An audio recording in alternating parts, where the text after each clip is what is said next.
Good afternoon, everybody, and welcome to the DUPR Collegiate Individual Nationals. John Laser alongside Joe Hutzler. We could not be more excited to be bringing you what is going to be 5 consecutive national championship matches, Joe, all inside the beautiful Pickle Lodge just outside of Cincinnati, Ohio. And we just had a little bit of a schedule flip. We were going to start with mixed doubles, but due to travel arrangements later tonight for one of the players, we just shuffled that. So as you can see, the warm-ups out on the court, we are going to begin men's doubles. 2 out of 3, first 2 games to 21 if necessary. Third game to 11 to crown a national champion.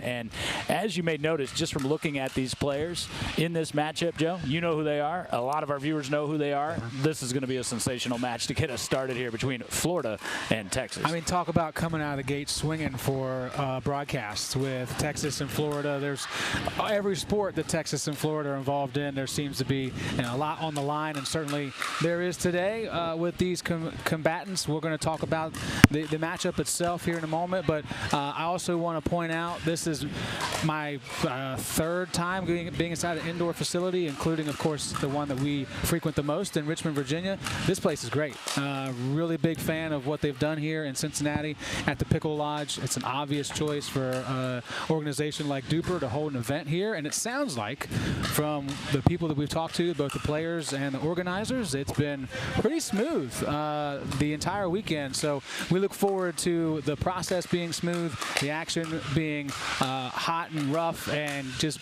bearing everything you have out here for a chance to call yourself a national champion. Without question, would echo that. This place is awesome, like I said. Like Performance Pickleball, where we frequent in Richmond, relatively newly minted here, and they did a sensational job with the layout and just everything within this facility. It is good to see those organizers, our friends from DUPR. We say hello to them again, Jacob Smith, Johnny Carmichael. They've got us on time, and we are the front side of an awesome production side of this broadcast today. Kyle Salenko, Eddie Atkins, Ariel Butler are the ones supporting this effort today. Now, like mentioned, Florida, Texas. Who is that? Django Chasong, Jack Foster representing Florida. Django is a player we know very well personally because he, of course, reps Florida but has family in Richmond. We see him at a lot of local tournaments. Kid can flat out play. Jack Foster, awesome playing alongside him. They won in the semifinals against Utah Tech. That was a blistering pace in that match. And then Timmy Manzano, Jack Monroe. Jack Monroe, just the phenom, of course, professional player already, and did so turning pro at the age of 19. So Monroe, Manzano, and they will represent Texas against Chasong and Foster for Florida. Just about set to go. Again, it is rally scoring, as is the DUPR Collegiate format. We will score freeze when we get to 20. Have to win essentially on your serve. Win by 2. If the first 2 games are split, we will play a decisive game to 11, and the teams will switch ends on 6. So there you go. It promises, regardless of the score, that format favors just really fast pace. Yes. And you get into it, Joe, so quickly. Like, there's not an opportunity in a national championship match to just ease in, feel out the other team. Like, you got to go right at the outset. And especially when it's rally scoring, and you can lose a point at any moment. So you have to be on it from the jump after the first serve, and we're going to see that with these guys. They've earned the right to be here in the finals. I think we're going to see the best pickleball of the weekend right now. Texas will serve first. There is that Texas team. Ball in the hand of Jack Monroe.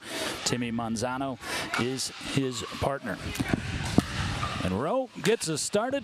Men's doubles, individual national championship match. And Django, bit of a pop there, and Manzano's going to do that 100% of the time. You know, we watched the semifinal, a little bit of it with Florida and Utah Tech, and a few of those, Utah Tech decided to wait for the dink. Manzano's not doing that. He's going to send it right back on a hard drive. 1-0, and was able to get it up into the body of Jack Foster. That's Foster in the green shirt for Florida. And you see where that ball came. Really surprised Jack Foster. Quick 2-0 start for Texas. Excellent shot there from Foster, right on the left shoe top of Manzano. And smart to keep him back. If you have a chance to keep your opponent back and you stay on the kitchen line, you've got the advantage. So keep pushing it back there. Foster's serve, trying to level us up. A miss hit from Django Chitsong, but that miss hit put it in a spot that Manzano was not expecting. Yeah, I don't think anybody expected that, the least of which Manzano. So we'll take that one if you're on the side of Florida. Shot prior to that from Foster was what lost the point for Florida. Manzano gives the lead back to the Horns. That gets lost a lot of time on analysis. It's like sometimes it's the previous shot is the reason that the final shot went the way it did. That's a good look. Great get right there. Django had to cover and tape help for Monroe. Well, again, I mentioned an outstanding production team that DUPR has assembled. We are honored to be a part of it. Revolutionary technology we're going to put into play here at some point. We have the ability, I shouldn't say we, you and I did not invent it, Joe, but we have it here in this production to challenge line calls. We haven't had anything to challenge just yet. Not just yet. It does have to be an out ball that you use the challenge for. That is the stipulation from DUPR, and of course there are some rules beyond like how many challenges you can have and what happens if you miss a challenge. But it's going to happen. There are going to be, since they know that is an option, we talked to some players like, I can't wait to use it. We've never been able to use it before. We're excited to show it to people as well. Game 1, men's doubles national championship, DUPR Collegiate Individual Nationals, just outside of Cincinnati, Ohio, at the Pickle Lodge. Oh, what a play by Monroe. Foster thought he had him line, and in fact, it was the other way around. Yeah, the ability to get back and still be forehand strong on that is why he's got the rating that he has from DUPR as well. Great shot by Foster, though, in response. Got it on the hip of Manzano. And we're tight, 5-5, as we thought we would be in game 1. Yeah, like, hold on, everybody. It's such a frenetic pace at this point, and this is what these guys are used to, is how they operate. They love it. Rapid fire exchange there. Neither of these two teams is going to shy away from pace. No, definitely not. And you'll, if you've got the opportunity where the ball is up near your hip, you should almost always drive, unless you've seen something throughout the match that gives you the desire to change it. These guys want to drive as much as possible. Just like you. Yeah, exactly. But you can challenge me in the middle. You cannot challenge Django Chitsong. You see why right there. Just so quick with that reactionary volley block.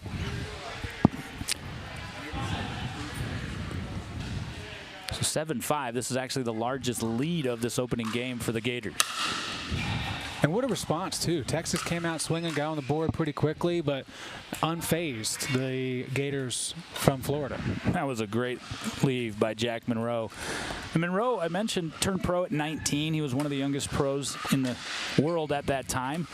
He was actually the youngest player at the time in the world to ever achieve a 5-0 ranking.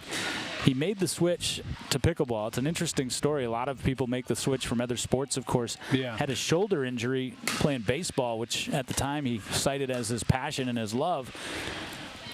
During that injury, he discovered pickleball. He was able to hit with his other hand. He said he was addicted right off the jump, and when he got fully healthy, he said sayonara to baseball. Hard decision, of course, with his first love, and he said he's never looked back since. Yeah, and it shows in the way that he has committed himself to pickleball. He founded the Longhorn Pickleball Club there in Texas. Obviously, he's showing out well on the professional tour also, and we're all a little bit can relate to that story, right? Pickleball has caught us by the heartstrings, and it's become an obsession for us too, and he's doing it in the best way possible. Put the broadcaster's jinx on him on the point prior there. That was a drop that he will not miss all that often. Great get.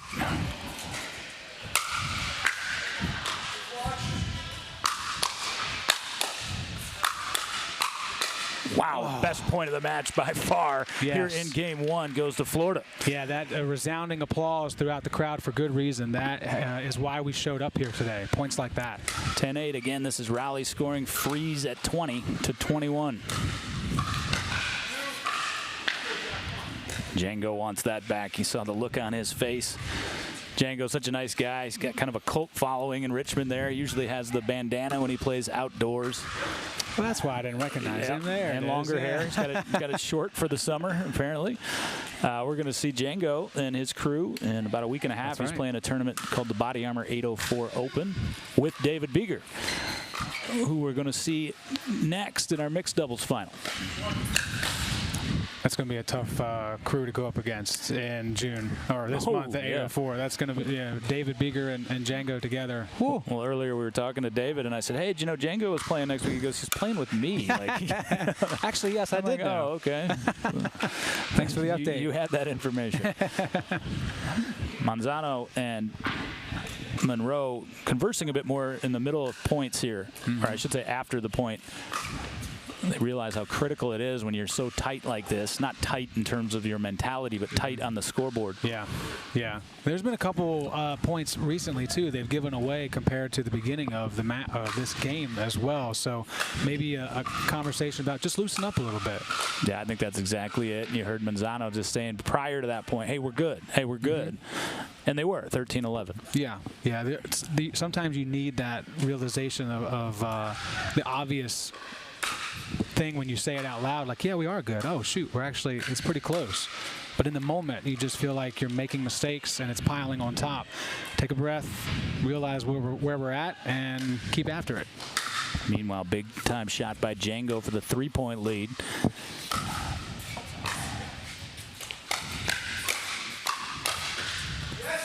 Challenged Django middle and got away with it somehow. And the reason he got away with it is because he is so lightning fast in his own right, Monroe. Yeah, that was incredible. To see it in person as well. I've only seen Jack on TV or on a stream, and it's just extremely impressive to watch him away from the ball and set up for shots. Yeah, you're right. A lot of these players we've been able to see live because of the Virginia Super Regional that we hosted, but some of them, like Texas, we have not seen in person. They played, of course, the Georgia Super Regional. Django once again through the middle. Excellent replays, by the way, by our crew. So can't miss anything. Oh, man, he went for that serve and paid off. Foster, you saw him last time serving, tried to rip it too, hit the tape. It's like, I'll get it. If I get it over, it's going to be almost unreturnable, and he was right. But I doubt he goes for that much if they're not ahead, which they are. That was going to go out, but Django got tied up. 14-16. It never fails. It always looks so easy from here. Like, oh, it's going to be out. Why don't you leave it? And when the ball is coming at you, well, I always love that. Difficult. Why didn't you leave it? Well, it's coming right at my chest. Right. Like, that's human nature.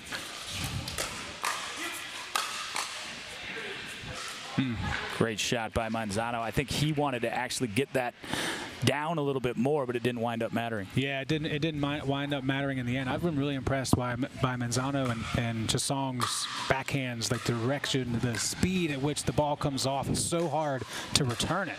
What a weapon. Nice pick. Even better pick.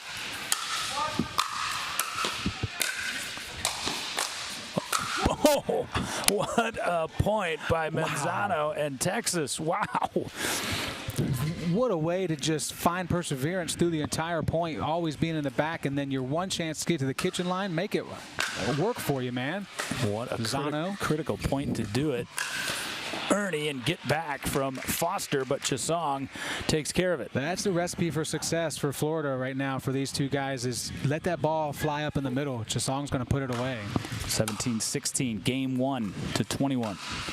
Oh, great shot by Manzano. Left Foster flailing at it behind the back. Just absolute heavy hand after heavy hand delivery from these two teams. Great crowd assembled around this championship court put together by Yola, Duper, Selkirk, Gamma Sports, some of the other supporters, Head Pickleball. Django with the serve. Django Chasong, again, representing Florida.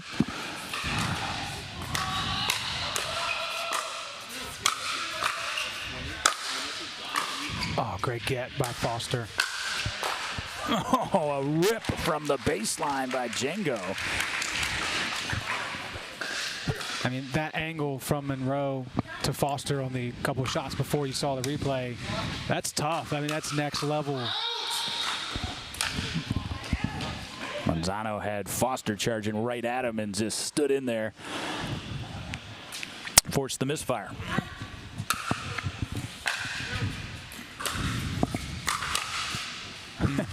Payback. Yeah. All right, game point in game one for the Gators. But again, have to win on your serve. Score will freeze if they do not do so. Haven't had a line call challenge yet, and really hasn't been anything that you would need to challenge. Nope, no timeouts either. That would have been out, but again, got on him so quick. And Django Chisong and Jack Foster have claimed game one. So 21-18 will flip sides. We'll play game two. Chisong and Foster, opportunity in game two to claim a national championship. Longhorns, an opportunity to force a decisive game three. 2-minute timeout from the Pickle Lodge outside Cincinnati, Ohio, where today we present the DUPR Collegiate Individual Nationals.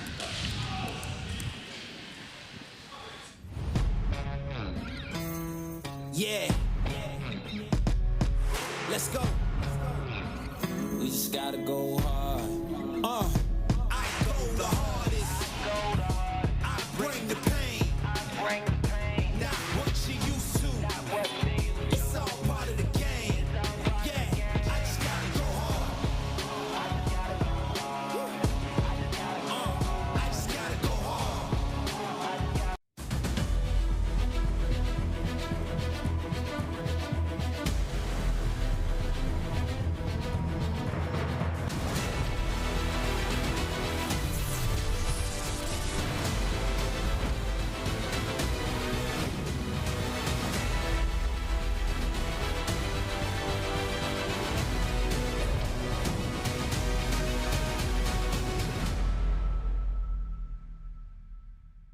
It's 1-0. Yeah. 1-0 Texas got a quick start on us in game two. Just as they did in game one, Manzano and Monroe looking to level this ledger now. Out to the quick 2-0 start. I think Jeannie Harmon has flu practice later, so she needed to get this second game started. Yeah, referencing our lead referee, Jeannie Harmon, who you don't see at the moment, but monitoring this national championship match in men's doubles. Her first time doing a rally scoring event, too. She said it was, at first, like most people, when you play it for the first time, you're a little taken aback by it, but I love it. Oh, I love the format. Jeannie doing a heck of a job from Dayton, Ohio. Oh. That was just out, wandered, and saw the disgust on the face of Django. It was internally directed. Yeah, when you're as good as these guys are, when something simple as that goes out, you're like, what is this? First day on the job? I have a feeling he's going to bounce back. That one, the reach came a little too early for Jack Foster. Strong start for the Horns. It's also a strong start in game one, so Foster and Chisong can't forget that. They have to remember they were down early in game one, too. Exactly. Then they were up. Texas able to even game one at 16. Finally, Florida able to pull away. Wow, Timmy Manzano. Holy cow, what a point there by phenomenal defense behind the Longhorns. Holy, he's just up there by himself on an island. I got this, no worry.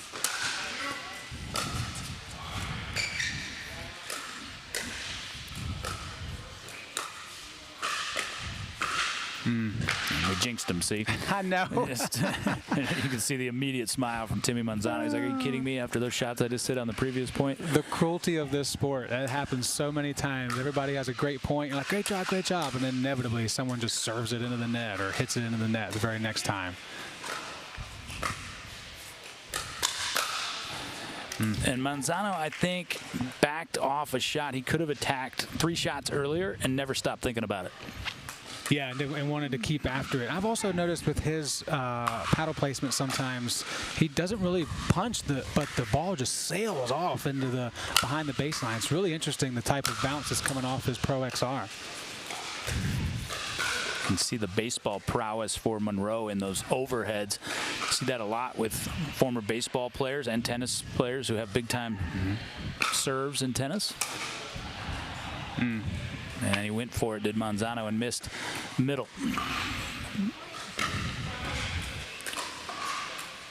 (4-7).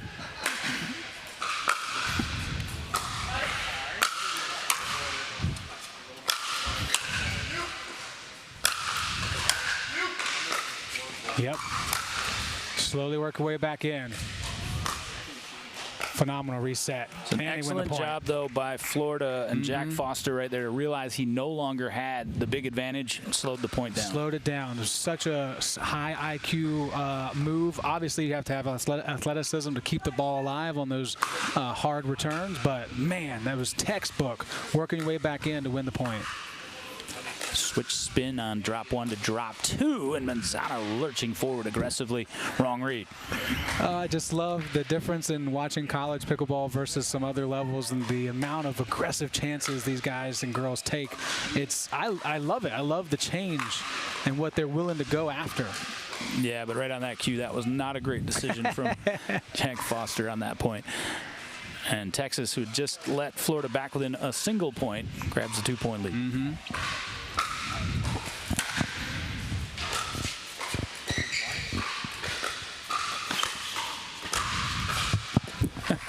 Excellent setup by Monroe, and easy put away that time for Timmy Manzano. Yeah, that's when you love your teammate the most, when they make it easy for you to put that away and bring some confidence back to you as well.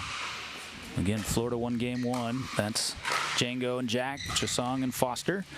Texas trying to force a decisive game 3, which would be a sprint to 11.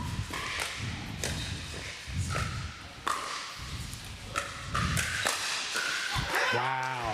Great recovery. Rightfully fired up. Yeah, because his paddle was actually, he was on the wrong side of that ball to get it back across, and he ended up winning the point in the end. So what a great recovery by him after he was somewhat out of position. 10-6. Again, game 2 is the 21. Win by 2. Kick serve from Monroe.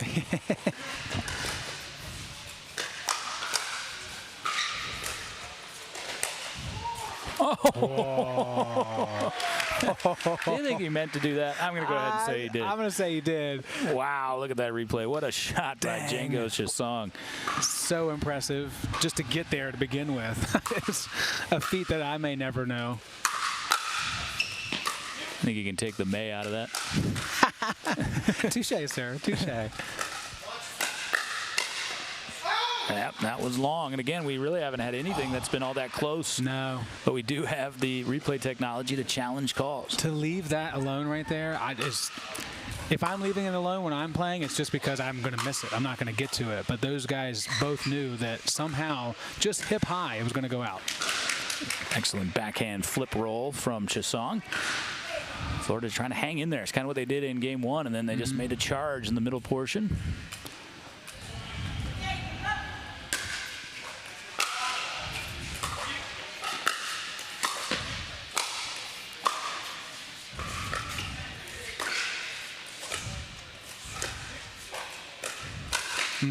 Yeah. Can't do that. That's what I talked about early in the first game. You just cannot challenge Chisong through the middle. Yeah, Manzano knew it. He's like, why? Why did I do that? What is wrong with me? Well, the reason I'm sure that you do it is because against the vast majority of players, you can when you're that as good as Timmy Manzano, and so you're kind of programmed that way on that ball. Here's where I'm going, and it's just hard to back it off. But the point is you can't. We've seen repeatedly in this match that Chisong's going to eat that up.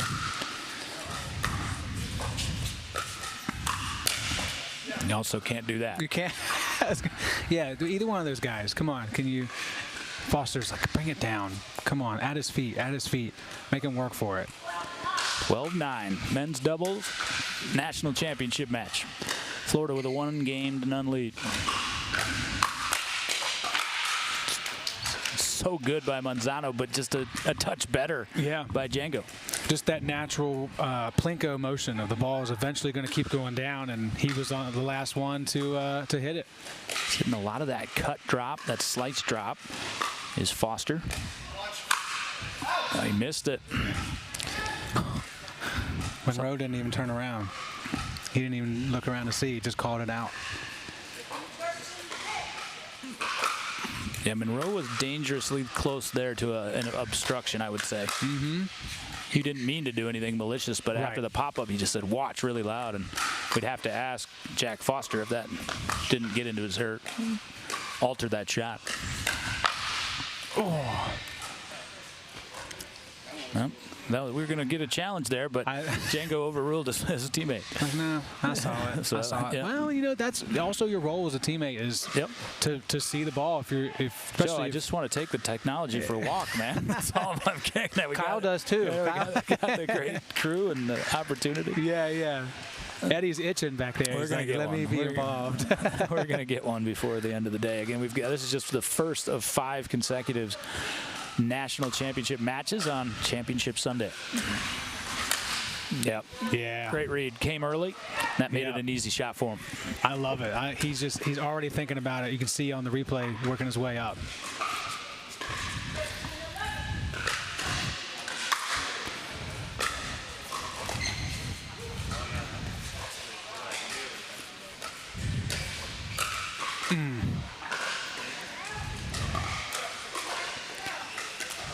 All right, 12-15. Again, Florida hanging in there. They win this game. They're your national champions. Texas has felt like they've had a grasp on this game, too. But, again, you see the just 3-point margin. I'm sure they felt like they gave one away in game 1 after the strong start they had. So they want to finish this one out. Oh, Django tried to go open hand there. Couldn't quite get all the way out to it. Just a flick. Tough angle when you got the paddle that way because it's not going to have topspin.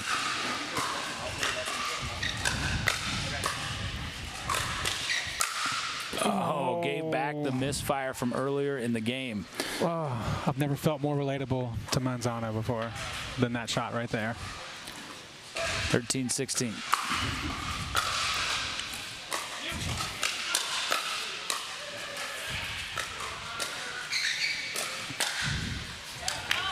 Great rip, middle to Django, and it's pretty much that outcome, 14-16, and you're really starting to see some patterns emerge here from these two teams.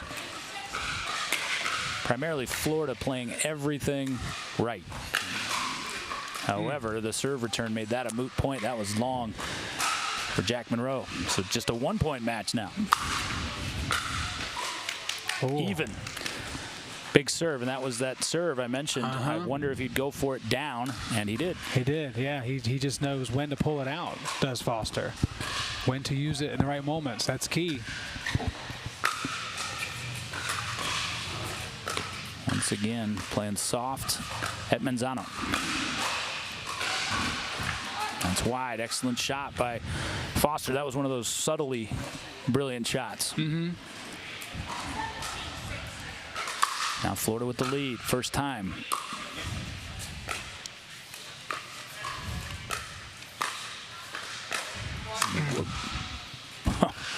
Monroe nearly able to bail him out, but couldn't quite do it, and we're going to get a timeout. We hadn't had a timeout at any point in the match, but yeah, I think this is a well-timed call by Texas, but you could see in the way in which they dropped their paddles there, the frustration. Yeah. I had just mentioned, 2 minutes ago, that it felt like Texas kind of had a grasp of this game, too, and a rapid 5-0 run from Florida. They've been up by as much as 4 and really felt in control, and, I apologize for going silent there for a little bit, but I was curious as to what the body language and what the conversations were going to be like. And now Chesong and Foster, they're not really talking. They're just doing. And it's Monroe and Manzano that are doing all the talking, trying to make adjustments because something at this point needs to change. And so timeout, okay, wipe off the sweat, maybe make a joke. I don't know what their relationship is like. I do know that Timmy Manzano says his hobbies are hanging out with Jack, so they probably can bring up an inside joke, loosen it up a little bit, and then let's get back to work because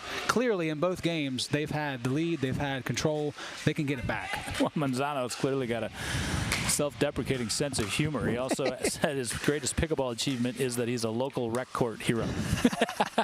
I love it, and he fits that mold perfectly too. I would imagine he can carve up some rec courts. No doubt. Need to find a shot here. Again, Florida's been kind of peppering soft over there. And got away with one there. I was going to say, that was questionable. Again, Django's so quick to snap middle. Couldn't pull back. Much needed point for the Horns.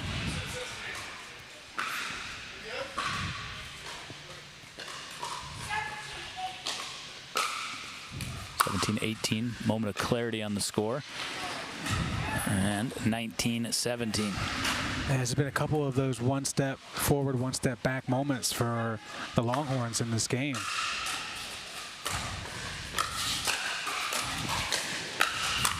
Oh, he got to it, but could not control it.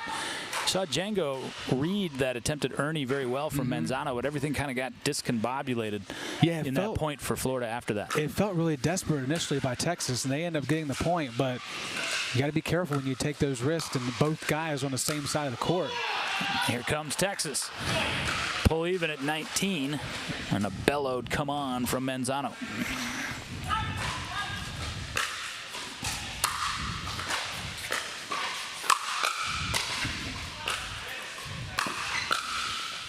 Oh, yeah.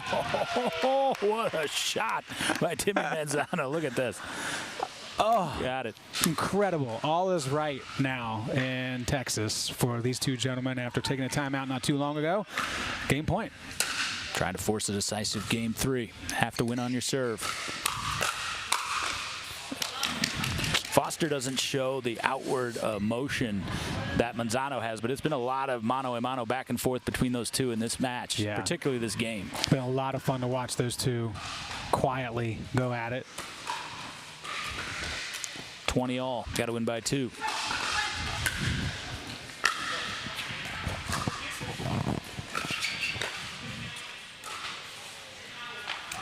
Manzano is looking and just laughs at himself. What else are you going to do? Creating national championship point. Jack Monroe, I could hear him from over here, said, "What are you doing?" He was kidding. Like, he wasn't saying it in a negative fashion. All right, let's see if they can stave off national championship point number 1. In fact, they don't have to do anything. Manzano laughed when that was deep, and there's that big aggressive serve, though, from Jack Foster. I think he's 3 of 4 now. Well, Monroe was hanging out in the middle, and even the referee was like, "Are you okay? Like, you just hanging out at the middle?" "Yeah, you can go." And it was clearly enough to get in the head and slow the rhythm down.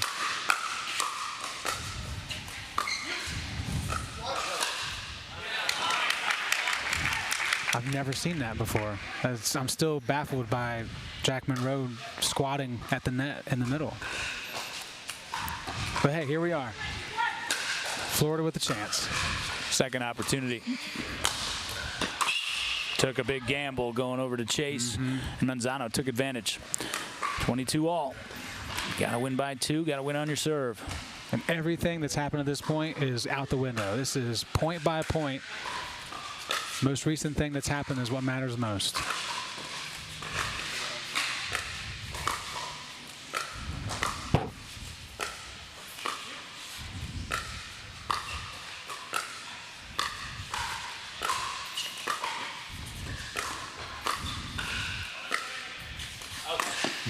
Yeah, I was just about to say, I think you'd like to see Timmy Manzano not step around to that forehand dink so much. It's not a bad shot, but he does it pretty consistently. And you can start to pick up on that too and pick on it potentially. Championship point number 3. Tried to hit it, didn't, and it was out. Oh. My angle, I guess, wasn't as good as yeah, some question to maybe Django's. grazed the paddle. I didn't hear it. I didn't see the ball change.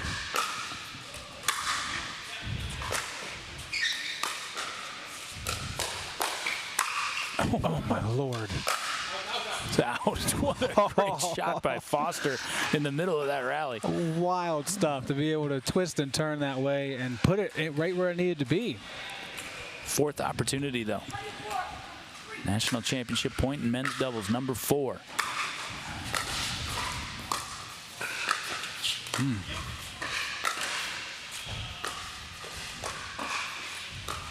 Here's what I'm talking about right here.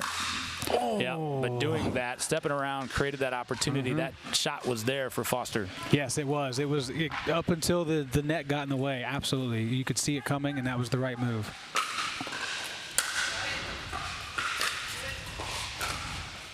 If you're looking at a deuce opportunity in tennis, it's the 5th consecutive time that Texas has failed to put advantage on their side. Therefore, continue to be in the pressure cooker trying to stave off all these match points. Now, the converse of that is that they've been phenomenal at doing so, but now match point number 5, championship point number 5, you can't hang in there forever. At some point, you got to flip one of those. Yeah, at some point, it's got to be with you an advantage.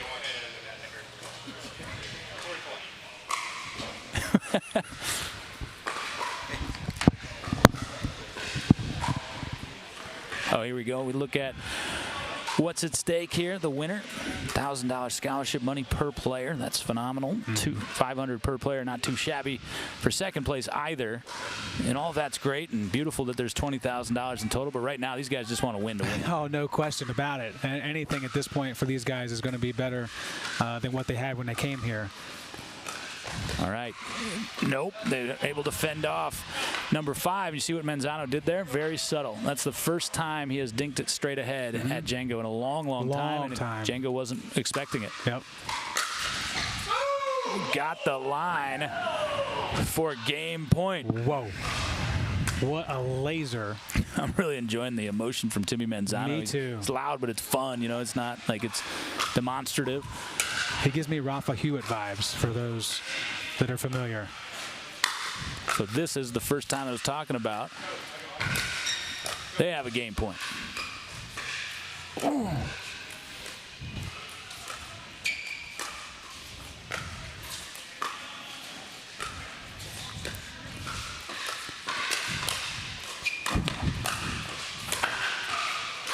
Wow. Tremendous game 2. Texas looked like they had it, then it looked like they did not, and we will play a sprint to 11 to decide our men's doubles individual national champions here at the DUPR Collegiate Individual National Championships, being brought to you from the Pickle Lodge outside of Cincinnati, Ohio. Back to decide our national champion in 2 minutes. Damn.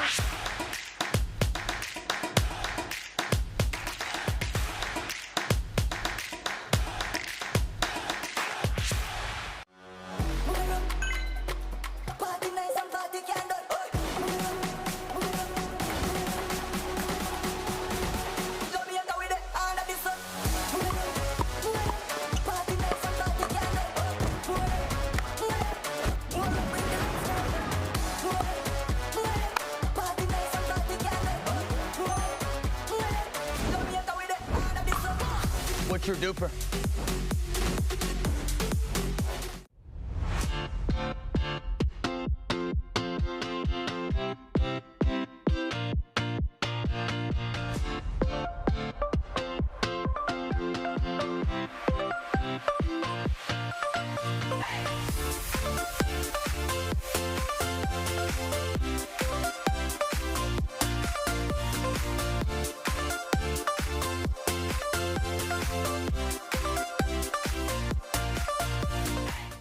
At UFOS, we don't make footwear. We make shock absorbers, fatigue fighters, mobility maximizers. This is the science of active recovery. Revolutionary UFOM technology absorbs impact and reduces pressure. It's the foundation of every pair of UFOS and the key to recovering faster. This is not a shoe. This is UFOS Active Recovery. Activate your recovery with UFOS. People play pickleball for exercise, competition, or to hang out with friends. What your reason is doesn't matter to Gamma. What matters is that you play, that you enjoy playing with passion, and you have so much fun you can't wait to play again. At Gamma, we offer paddles perfect for all levels, including yours, because pickleball is about you, the player, and what feels right. Pickleball is your game. Make Gamma your paddle. Play to live, live to play. Gamma Pickleball. Decisive Game 3 men's doubles national championship match. It has been a treat. You see 21-18 for Chesong and Foster representing Florida, and 27-25 marathon match won by Texas. They had to fend off 5 championship points to get it. A little bit of momentum heading to this 11-point sprint tiebreaker.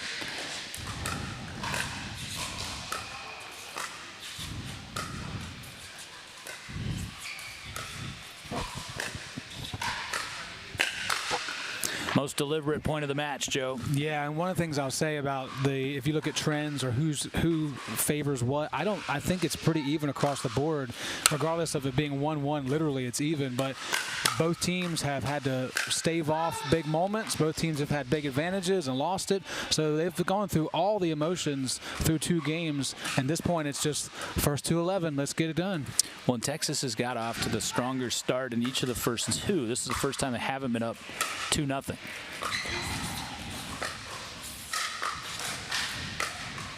See a lot of this.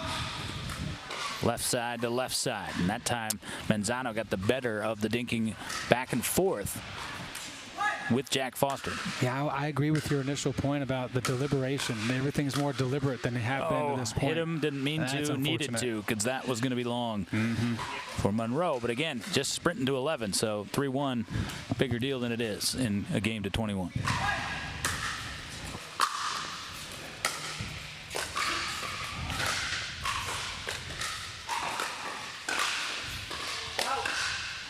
Second time, Foster just barely missed that backhand dink. 4-1.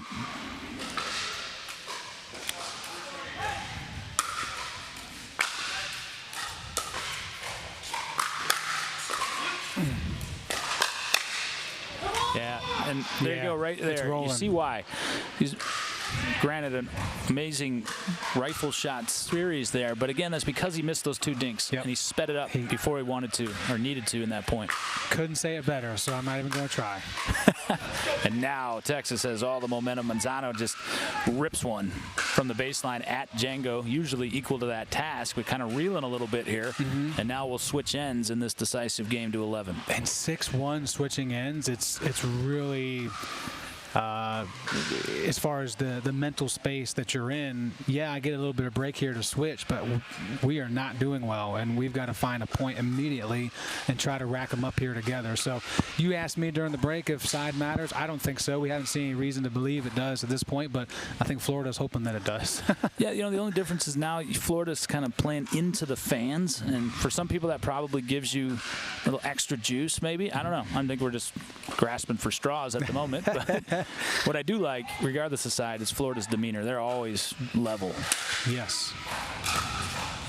And there, they just needed a little help and got it, because that was an excellent serve return there, or excuse me, shot to the line for Monroe.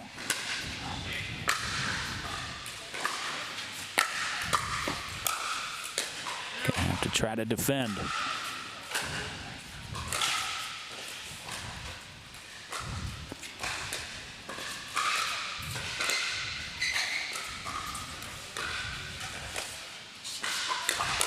Oh, great time to do that, and especially because we haven't seen the straight across dinking too much, and Django's been on the bad end of it a few times, so get some confidence for himself that he can handle that moment.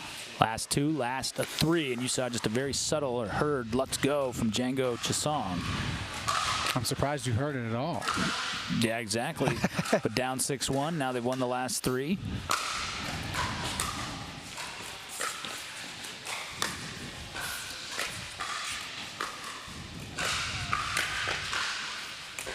Great shot, and you can see it again. It's very subtle. Chisong is applying more physical pressure right now to Manzano just by his feet moving. He's staying right in front of him and saying, "I'm right here, let's go." And that, for the moment, has flipped this decisive game. Phenomenal pick there to keep the point going.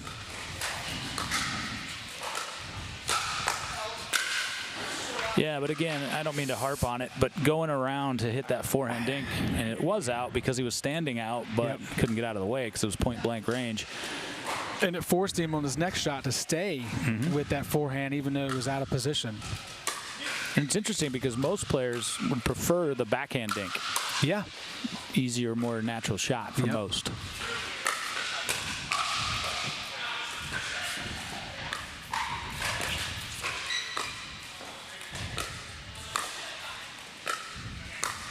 There it is again.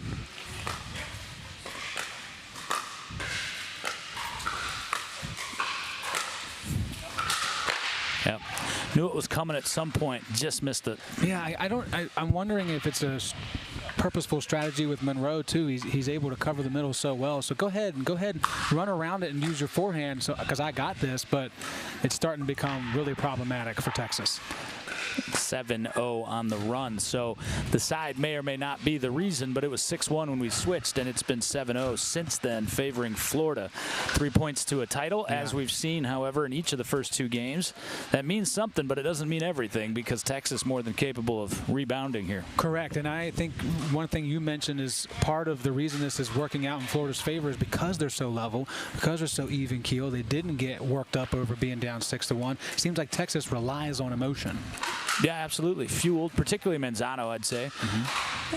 But yeah, I noticed that walking over, they're down 6-1. I'm sure they weren't happy about it, but wouldn't have known that they were down 6-1 or up 6-1.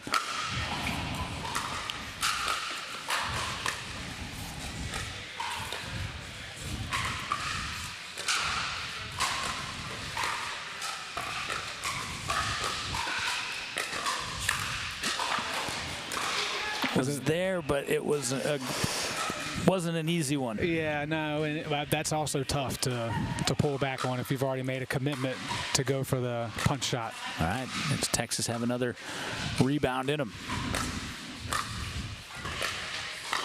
Change of strategy, back-to-back backhand dinks, 8-8. It's like they talked about things or something. No, it's like you said, it was purposeful that he was going to the forehand side, but that wasn't working, so switch it up.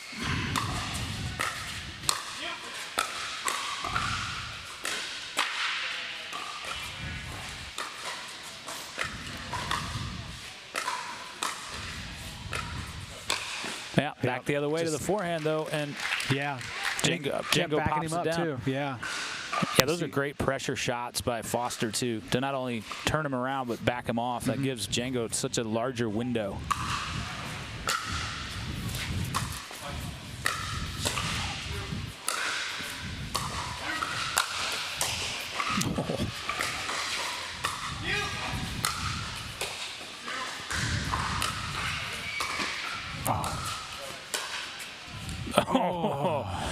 Excellent ability for Florida to stay in the point, but even better persistence from Texas. Made them hit it about 9 more times, and they hit it 9 more times well. 9 all.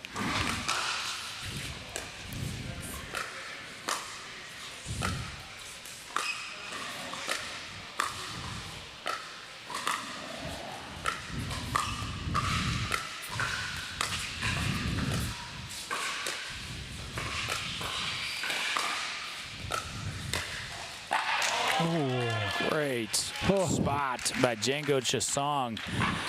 I think what you're seeing here as we look at it again, just the very tail end of the point, is kind of going over the forehand Manzano I'm talking about in anticipation of a potential mistake off the dink from Foster. But to Foster's credit, he's not giving him anything attackable. There, yeah. Here we go. Oh, great angle. Manzano. And here we are again after 27-25 in game 2. It's 10 all.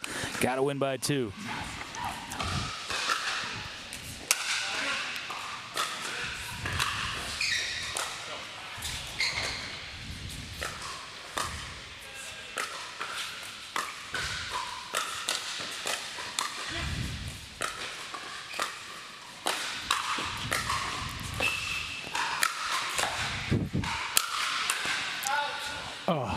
Jack Monroe just inserting himself into that point. He just took over as much as he could, and credit to Florida. They've been doing a great job all day playing on that baseline and getting it back across.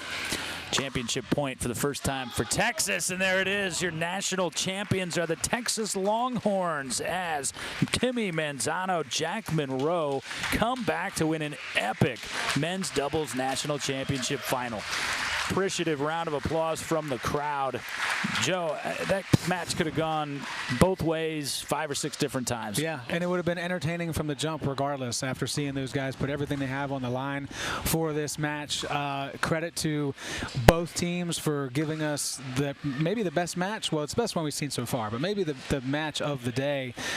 Incredible persistence from Texas to continue to be down and be up and work way through all the emotions. And at the end of the day, they come out on top. I will be honest with you, I didn't think that they would. I thought Florida would end up having the ability to be down 6-1. They fought their way back. They were going to hold on to it, but in the end, that initial advantage was good enough for Texas. They're your champs. They are indeed your champs. You see the final scores that got them there. Chesong Foster took game 1, 21-18, had 5 championship points in game 2. Manzano, Monroe fought their way back to win 27-25 and then take a decisive game to 11, 1 point further. They needed 12. 12-10, Texas. Manzano, Monroe, national champions. As you can see, mixed doubles competitors for our national championship final are on the court. We will introduce you to them when we come back to the beautiful Pickle Lodge here just outside of Cincinnati, Ohio. One champion has been crowned, 4 more still to come.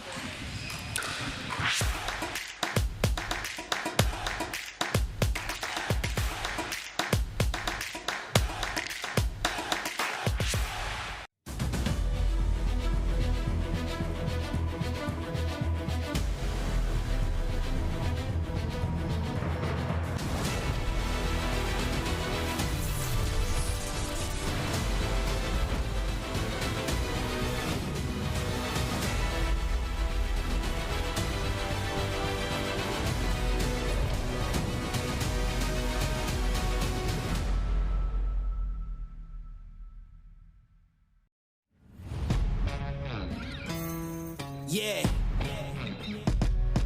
Let's go. We just gotta go hard. I go the hardest. I bring the pain. Not what you used to. It's all part of the game. Yeah. I just gotta go hard. I just gotta go hard. Party nice and party can't do.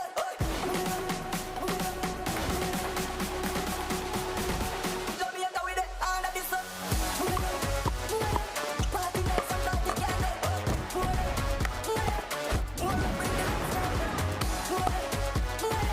Party nice and party can't do. Jamaica with the hand of the sun. What's your duper?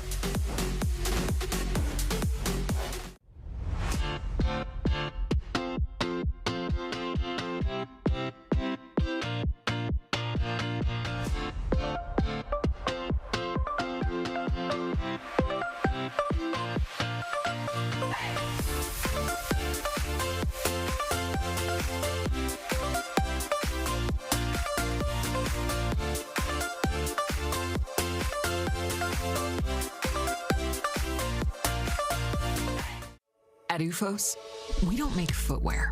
We make shock absorbers, fatigue fighters, mobility maximizers. This is the science of active recovery.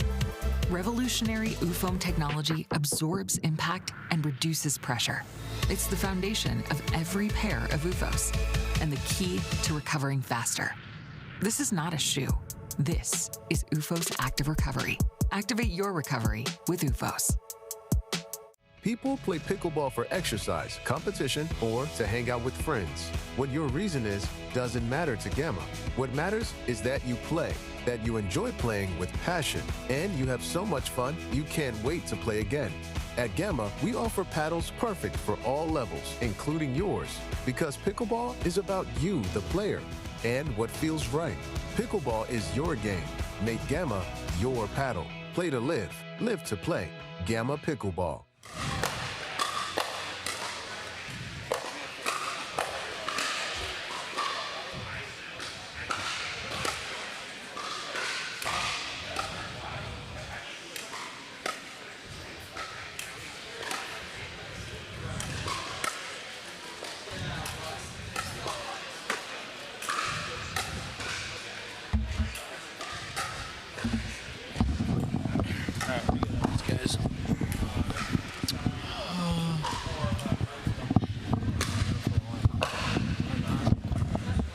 So lot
Exceptionally dramatic championship match in men's doubles. We congratulate the Texas Longhorn duo of Timmy Manzano, Jack Monroe. They got all they wanted from Django Chiasong and Jack Foster, but ultimately prevail in the end. Again, congratulations. 27-25 game 2, 12-10 game 3. Joe, it couldn't really have gone more back and forth than it did. No, it couldn't, and I commend both teams for their mental toughness of battling through the ups and downs of that. And to be fair, maybe that's happened a lot this weekend. We were just getting here today, so they've got that to fall back on as far as experience, but still the championship. It's still, nerves do exist, and you could get really tight, but at the end of the day, we saw both teams do a good job of taking on that pressure and putting their best foot forward. At the end of the day, Texas comes out on top, but what a way to start, and hopefully we get mixed doubles can pick up where they left off, and I think based on paper, we're going to see just that. I think these two teams are ready for a big bout. Yeah, absolutely. David Beeger, Lorelei Sing Sang, no strangers to national championship competition. Their UVA team won that last year. They've also, of course, been no strangers to DUPR competition. We saw them in the Virginia Super Regional. That's Beeger and Sing Sang. They are, as you see it at the moment, right side of your screen, Beeger with the white backwards hat. They'll take on from Indiana, Mevish Safdar and Michael Asplund. They also have been very competitive and successful in these DUPR collegiate formats. They won 2 super regionals. Cincinnati was the most recent one. Again, that's Safdar and Asplund. Man, people again watching this broadcast, these are not players that are unfamiliar to them, because these players all are pedigreed, like you say. Not really a clear-cut favorite in this match. No, not really, and I think that's what's so great about it, is you can't come in and say without a shadow of a doubt this is how something is going to go, and that's why you tune in to see how it's going to go and see what the trends might end up being.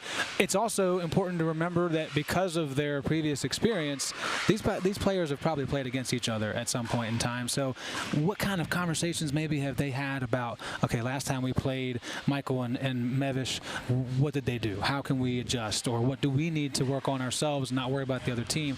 Those are the things that we don't know about, and it's really cool to see it come to play on the court. Is there a feeling out period, or is it we know these players, we know ourselves, we're going after it from the jump?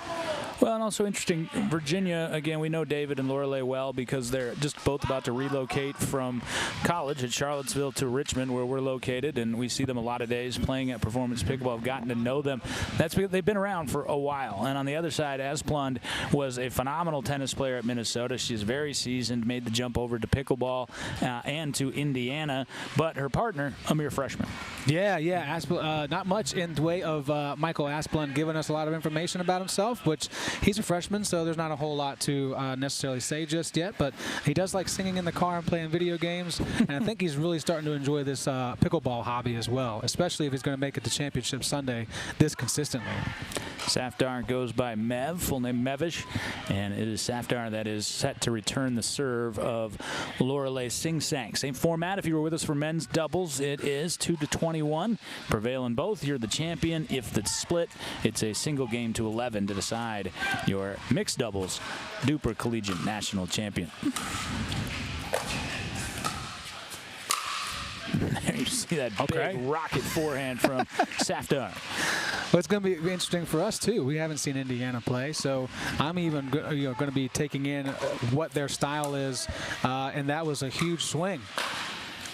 A huge swing on a pretty easy one to get started. It's always nice to get the confidence flowing. Phenomenal get by Asplund. Couldn't get it again as Beeger puts it down. That is pretty incredible. I don't know his actual height, but he looks pretty tall. To be able to get down that low and get that ball around, I know they didn't win the point, but kudos for the effort. Serve of Beeger clipped the tape, but still playable.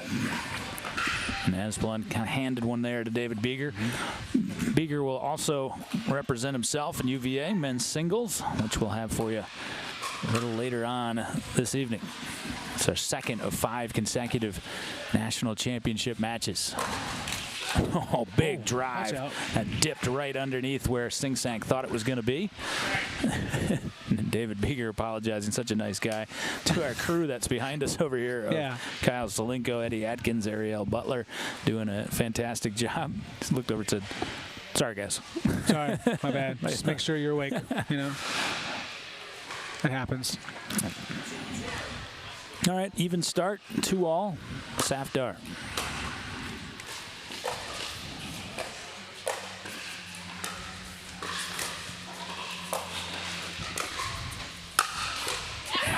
I think that may have been out, but a very tough read. Yeah. Yeah, I was thinking the same thing as it was happening, but sometimes you already make the move, so you're going to follow through on it. Worked out for UVA.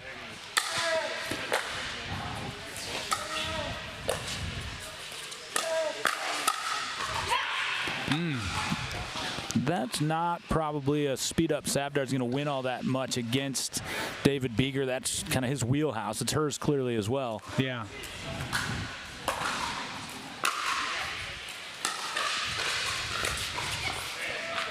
Great drop there to get Safar kind of on the back heel. Yeah, I mentioned it when we started, but it does kind of feel like both teams are just playing their game and seeing if it works against the opponent, and Indiana's the one with more question marks at the moment. We saw David Beeger play in the singles semifinals a little bit earlier today, and he was, he's always a good player, but he was really ripping it in that matchup. It was against Django Chisong, who we just saw in men's doubles. You got to play well to beat Django. He did. Yeah, he definitely earned it. Some of the shots that we saw were kind of next level, and not that we're not used to seeing that, but it doesn't always, work out that way. But this place, this Pickle Lodge, is definitely a place that Beeger has enjoyed playing in this weekend, and him and Lorelei are having a good time, and well, now they got to chase down the ball. Yeah, Lorelei, I'll have to track that one down. And again, I mentioned that both veterans of this UVA team, both recently graduates now. UVA, again, for Sing Sang, congratulations. They were both over at our place playing the other day, and some folks brought in some congratulatory balloons. Quick celebration for the Who's. Yeah, David said he has until in an opportune time there. He has until August, so he's gonna soak up not having a job until August, something like that earlier. So, yes, you should, David. You should play as much pickleball and see as much of the world as you can. Yep. So he's giving himself the summer to see if it's realistic to make a run towards the PPA Tour, professional ranks, MLP, and we've seen Beeger. He's always been physically imposing. You can tell he's an upper echelon player, but he's really honed in on some of the nuances over the last year. You can tell just since I've known him. Safar, meanwhile, needed that shot, something positive to happen, and it does for Indiana. Yeah, I was about to say something about the surprise that Safar and Beeger are the ones that are going at it so much, but also I don't think Indiana's given themselves a lot of time to develop a point. There's a lot of balls hitting the net. There's nothing that they can really get started. Yeah, a lot of quick points thus far. You're absolutely right. Just playing defense right now. That was an elite pickup by Asplund. And it pays off later. There we go. There's that rip from Safar. Again, I mentioned, as we look at it again, boom. A prolific tennis career in Minnesota, transferred in the conference after graduation to Indiana.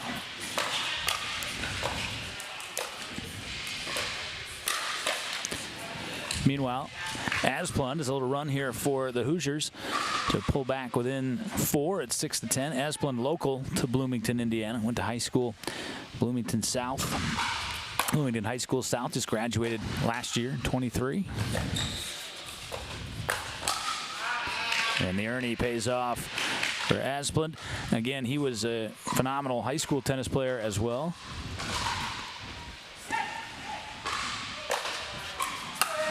Yeah, anybody that has that tennis background that's making it to mixed doubles finals has done a great job of making that transition, because it's a completely different game, as most of us know, but what a quick turnaround as well as a freshman in college.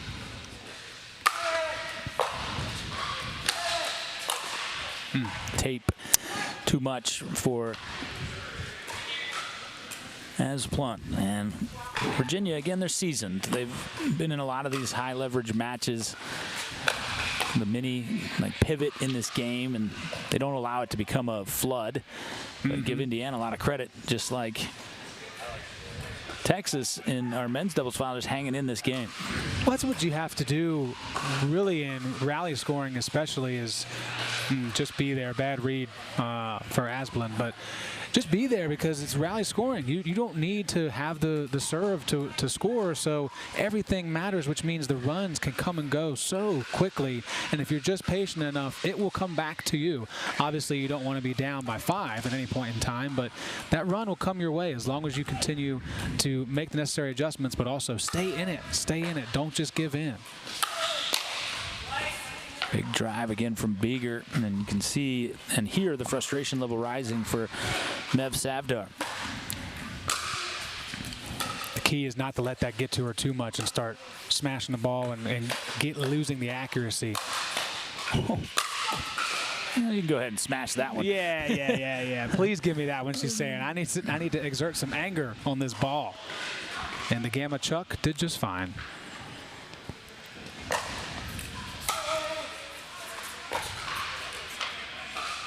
Asplund, I think, got a little bit more spin, that top spin from Beeger there. Kind of jumped up on him, rode up on the paddle. Yeah, because it really didn't sound any different than some of the other returns he's made. It definitely had some sauce on it. That's long, 16-9. Savdar would love to have another look at that one. She could. The replay exists. She's welcome to use it anytime.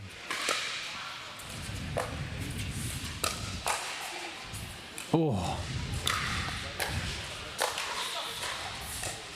Beeger. He got there. There was really no way that he could maneuver that back across. Huge hat tip to Savdar for keeping that play alive on a really funky ball. Great backhand drive. Savdar, again, got to build. Climbing back into this opening game. Game 1, best of 3.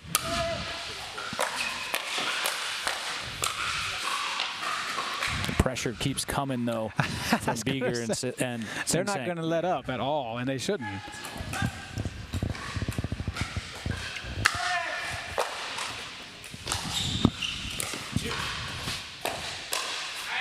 (18-11). Sing Sang's been very aggressive in this match.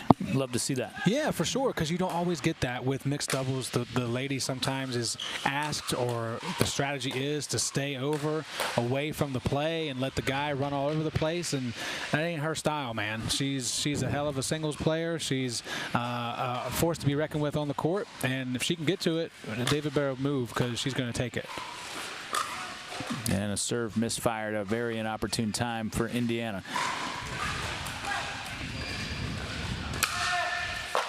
Now, if you're Indiana, you got to hope you can find a couple points.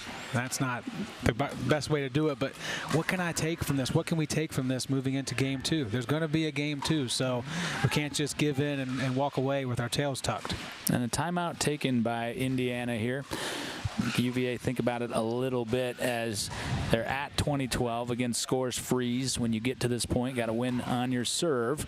It's game to 21. That drop from David Beeger on the previous point that got us to 2012 was going to be a great drop anyway.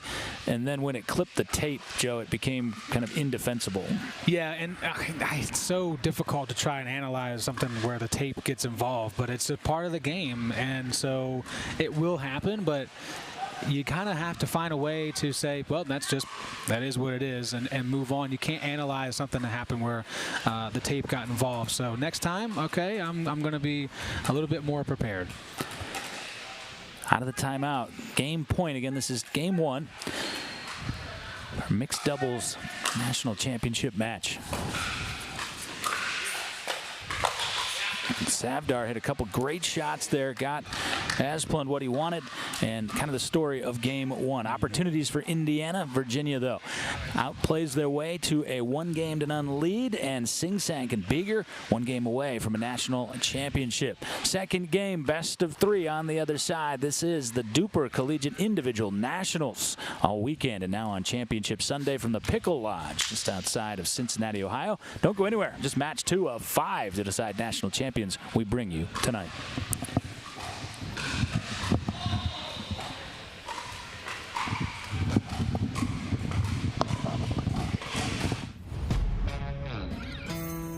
Yeah. Let's go. We just gotta go hard. I go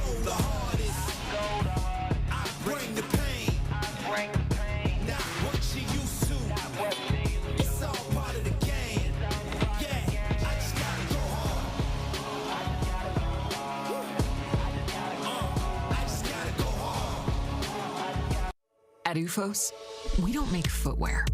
We make shock absorbers, fatigue fighters, mobility maximizers. This is the science of active recovery. Revolutionary UFOM technology absorbs impact and reduces pressure.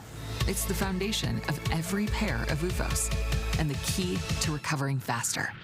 This is not a shoe. This is UFOS Active Recovery. Activate your recovery with UFOS.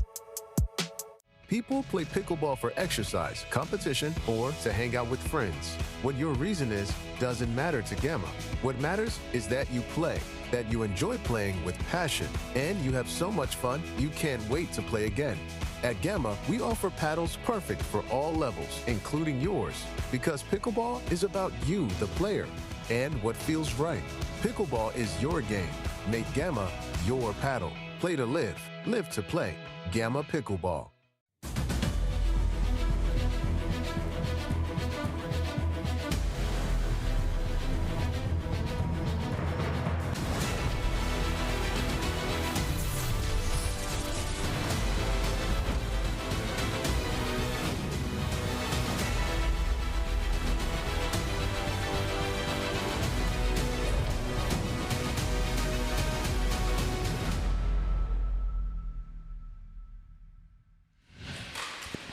John Laser, Joe Hutzler back with you here at the DUPR Collegiate Individual Nationals, and David Beeger smiling because his team of himself and Lorelei Singsank won game one, 21-12, but he was also giving us some grief over here because we were holding up the match, as television tends to do, or in this case, stream.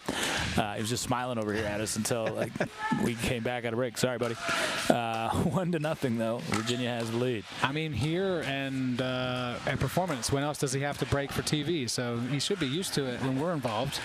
Oh, yeah, when we're used to him giving us grief for it when we do it. Yeah, exactly. 2-0, quick start. Like you said, Indiana can't carry game one into game two here. But I think what I'm noticing thus far, Lorelei and Mev kind of playing straight up a little bit, and Beeger just the way more seasoned player. Asplund, as we mentioned, just 19 and a freshman in college. And there's a clear 2 in a row right now, multiple chances where Asplund's there. He's where he needs to be. He's just not able to get enough off the ball, off the paddle in the sweet spot to get it back across the net. If he fixes that instead of going down and goes across, then he's going to be a really tough force to deal with, because we've seen guys with his size and shape, they're really, really hard to play against. 5-0. It's been really hard thus far here in game two. And also, Lorelei Singsank, again, we see her play a lot. She's playing really well today. Yeah, obviously there's ebbs and flows of games, but when you're struggling like Indiana is for a point, and then you got Beeger and Singsank, who clearly had a great trip from Bristol to get up here. They've carried that into their game.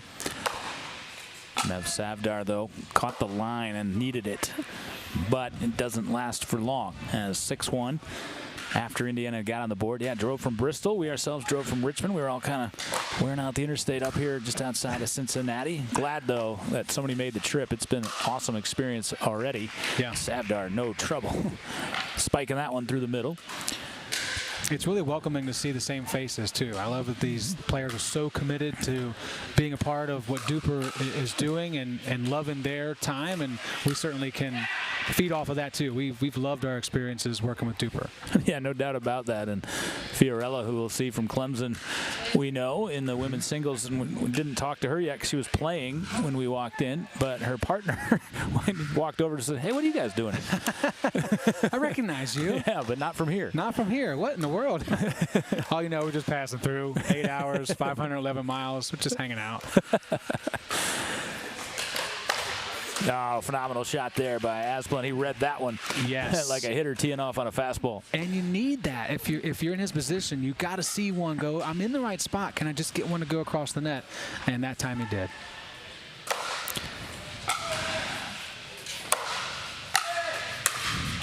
It's just pressure, that serve return, that deep slice gets them just a slightly elevated drop, top spin to the baseline. It's just a lot of pressure all the time. And you've mentioned it a couple of times, and I'm going to say it again. I feel like there is a difference in the seasonality of these two teams. It's very young players in the sport of pickleball, plus partnership on Indiana's side, and then the veterans that feel like they've been doing it forever on UVA side. And it does show in certain points, especially when it gets to a tight rally.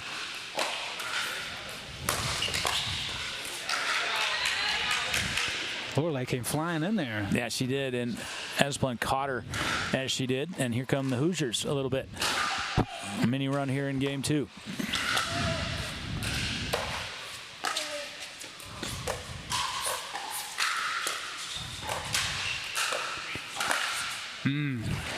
Got what you wanted. Smiling back at David Beeger saying, my bad. Set myself up, didn't finish it. Now Indiana coming right back in it. 2 straight dinks straight ahead purposefully for Asplin at Sing Sing.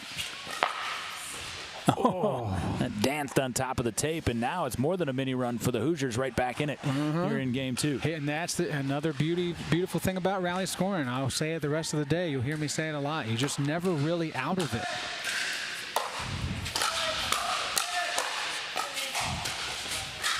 Oh, just couldn't decide, and I think the subtle movement there from Sing Sang. Yeah, just couldn't decide if he was going to take that middle or down the line. I bet you're right about his eyes too. He probably took his eye off the ball. On Lorelei. Yep. So Virginia now pulls back ahead by 3, and just as we said about rally scoring and coming back, you can reopen a lead pretty quick. That's true. It's just fast. Good, bad, indifferent. It's fast.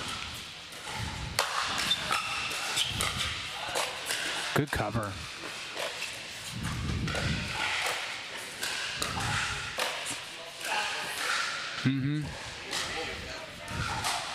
I like that cover from Safar, not allowing the ball, not for Asplin to stay in the back and play on the baseline. It's going to be much tougher. So she steps over and does her own poach, if you will, and keeps that point alive for Indiana. Some question as to whether that hit Asplin. It looked like it was going to because he had his arm crooked, and I think he said it went right through, like went right through my arm. Yeah. Well, that's the right thing to say. Well, I think he's right also. I didn't audibly hear anything, and a paddle is still going to make a sound, or you're going to see the ball change direction. Off. Yeah.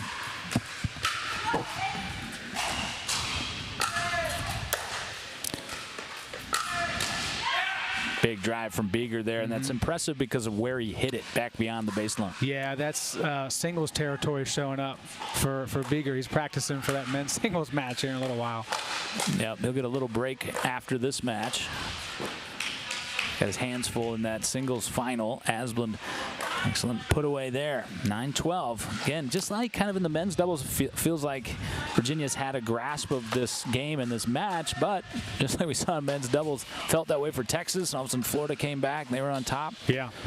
But if Indiana's going to do it, it's got to be right here. It's got to be here. Any further out in front. Yeah, it's got to be here. This does feel like the tipping point of the game. Yeah, Beeger was maybe a quarter step slow following that original drive. We mentioned singles for men's and talked about Fiorella Bozzetto for Clemson. Mev Safar is in that women's singles final as well. Well, that's going to be a doozy. We've seen Fiorella play quite a bit. We're seeing right now Safar play doubles, but you can see a lot of singles in her game. 100%. I think that she's certainly going to be more comfortable with that transition from tennis to pickleball. But she's the one playing now, and Bozzetto is drilling. So we'll see how that takes shape here in a little bit. Nobody has the opportunity for a triple crown. Nobody made all 3 finals today. We do have a couple of opportunities for a double-up, Beeger being one of them. We'll close it down with women's doubles as our nightcap. And we adjusted the schedule a little bit. This match was supposed to be the first one of the day, but DUPR doing a great job accommodating some travel. I believe it was for Texas. Yep. That had a flight that was going to kind of cut it close back to Austin. And then they went and played 3 to the brim. I'm like, you guys still might be late. Yeah. I think their flight was at 8 o'clock, but yeah. Told you my Cincinnati airport story on the ride up here. My terror when it said "Welcome to Kentucky." I didn't know back then, 20 years ago, that Cincinnati, Ohio is right up on that Kentucky border. We're learning stuff all the time. The guy you asked was like, "Yes, son." Yeah, man, you're in Kentucky, dude. Dude, the sign is not wrong. A deep slice return right to the baseline. That was an excellent shot by Asplund. Even better one from Sing Sang there. 18-11. Yeah, and you saw that's the clap of the paddle there from Mev. What do you want me to do with that? We're going to see Sing Sang again. Savdar, I like. Tenacious. Like, she just responded to that, drilled that right to the baseline. Yeah. Excellent return I of feel her like own. you can always fall back on that, right? If you're a heavy singles player, like, I need to get a little bit of angst out or just hair on the baseline. Cool. This is my comfort zone. Oh, that's a wicked angle from Beeger, particularly on the backhand side. A couple of points away from a national championship again for Beeger and Sing Sang.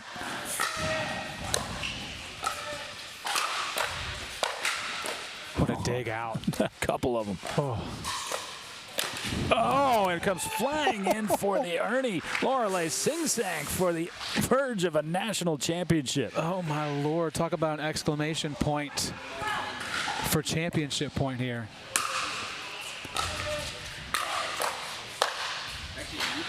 Asplund said, hold off on the coronation.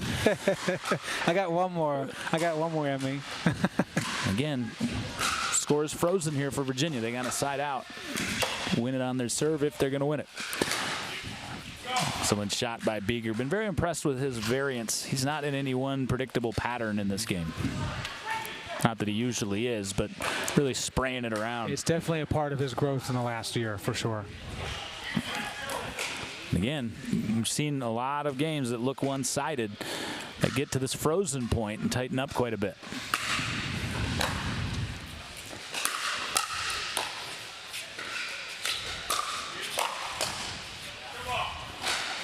And now an opportunity. National championship point number 2. Again, we saw Texas fend off 5 from Florida before winning in men's doubles. And there's another one fended off by Indiana.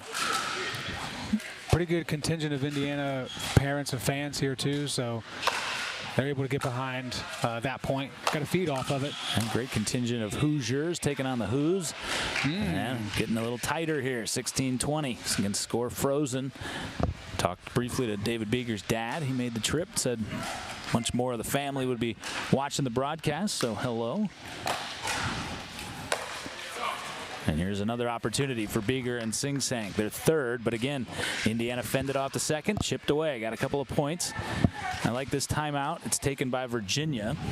We'll keep it here. And the reason they're taking it is like, hey, okay, we got this third opportunity. Let's really think about what we're going to do with this point, or what we're going to plan at least to do with this point. I really like it, too, because it shows some of that veteran prowess we were talking about. They've been here before. They don't want to get to a 5th championship point that they have to defend. They want to talk about what's needed to get this one that they've struggled with so far. So not always the team leading is the one you see take the timeout, but I couldn't agree more. This is the right move for them mentally. Well, I do want to point out also, Asplund walking right into your living room there, wherever you may be watching. And again, thanks for being with us for the DUPR Collegiate Individual Nationals. We have the ability, our crew has the ability to challenge line calls and replay. We haven't had one yet. Haven't had one yet. And maybe potentially through 2 matches. How poetic that we go through the setup and have it ready to roll, and we talk about it, and maybe we won't even get to use it. I still think there's an above-average chance with 3 more title matches coming. Yeah. Especially in singles, you got to call a lot more. I was going to say singles, yes. Oh, Sing Sang tried to step in there. They fended it off again, did the Hoosiers. So, strike 3 on the championship points. Savdar smiling there, saying, come on, we can do this. Yeah, fantastic leave by Asplund there. That's tough. Yeah, great spot, Beeger. That's a gimme for players of this caliber. Opportunity number 4.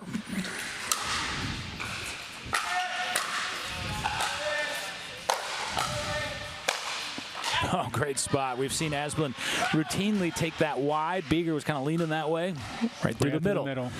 And it will be 5 opportunities if Virginia gets that 5th opportunity. Again, the score freeze. It's kind of a wrinkle in the rules, and I think we've discussed it. It adds a lot. Yeah, for the entertainment factor and competition. And Savdar got the best of Beeger in a speed up that time. It might be the first time that we've seen that too, so add a level of confidence for Indiana. Beeger goes and gets it, leaves no doubt. Another chance for Lorelei Sing-Sank, and David Beeger comes off the serve from Lorelei. Now it's more of a detriment for UVA that they're at match point than it is for Indiana, so Hoosiers need to play with their utmost confidence. They've done this already. See Beeger getting way more aggressive in the middle. He wants to get involved, and I believe we may have our first challenge here. That's challenging. And so we will have our first challenge here. I didn't get a great look at it live. It was called out by Savdar. It was so close. It was that close range rifle shot right on Beeger and just kind of a quick carom deflection.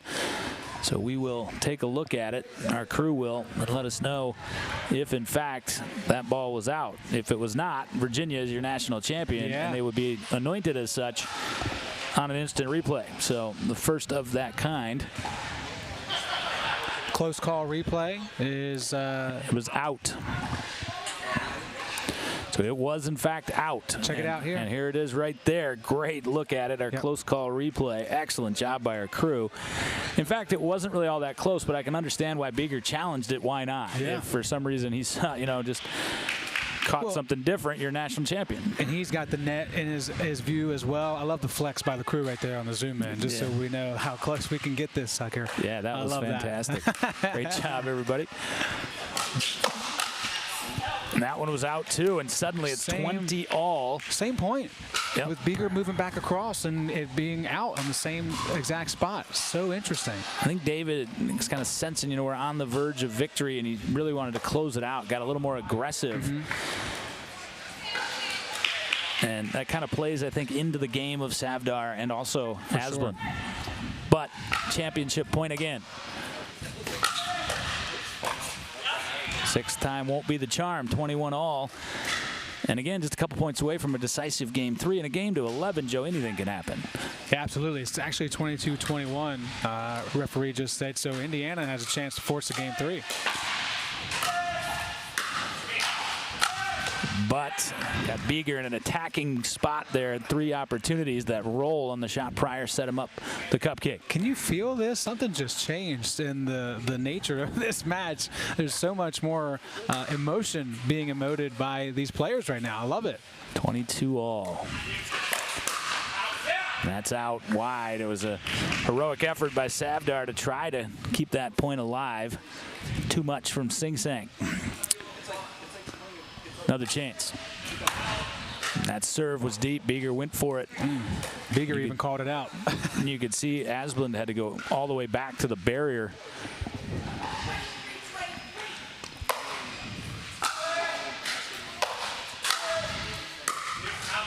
And that is out as well. And Savdar couldn't believe it. So another chance for the Hoos. Opportunity 8 for Virginia. 24-23.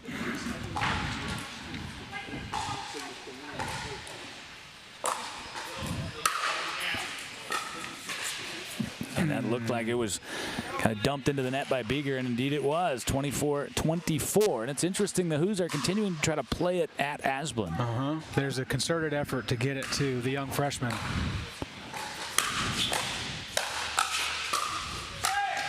Oh, great pick the first time, but Beeger was in such an advantageous position. Not a ton that Savdar could do. 25-24. Hoosiers just will not relent here.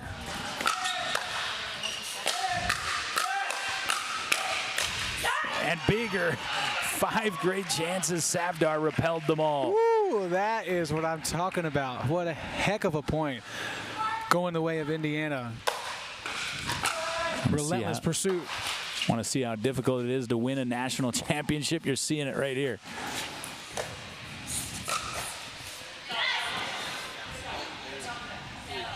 Savdar's calling that out. And David Beeger's going to challenge again. So now, not only are we going to find out here with our close call replay, but also this brings in the rule. So if you challenge and you are correct, you don't lose the challenge. You can just keep challenging. If you are challenged and you're incorrect, you only have 2 opportunities. Beeger was incorrect the first time. That ball was out. Quick replay. And Beeger says, how good are you? No, yeah, clearly out. Yeah. Good call by Savdar. So now Virginia does not have any more challenges. Yep, correct. In this game, if we do go to a third, they could use it again. They could use a challenge again. But yes, as close as this has been, that could be a factor. 26-25. Can Indiana pull this thing out here in game 2, force a game 3? It's all Virginia in game 1. Great shot by Beeger. The shot prior to that one. That deep roll that gets him a lot of pop-ups. 26-all.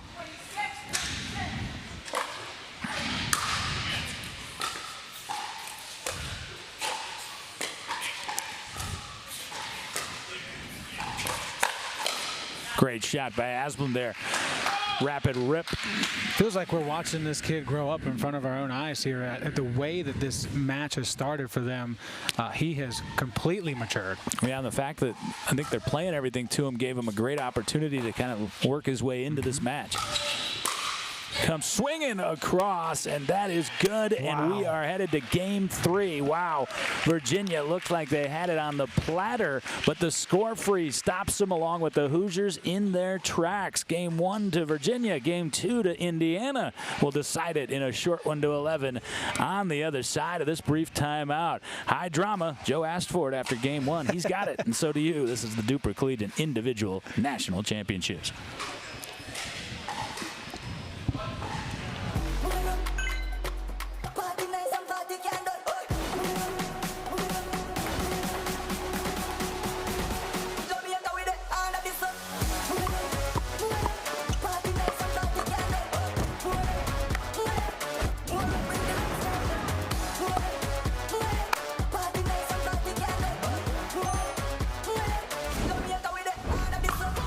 What's your DUPR?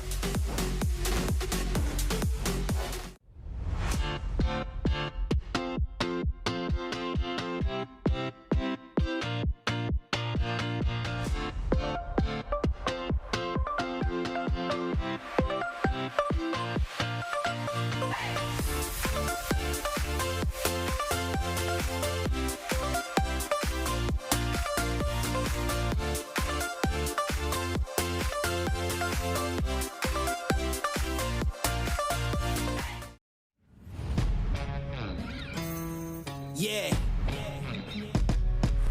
Let's go. We just gotta go hard. I go the hardest.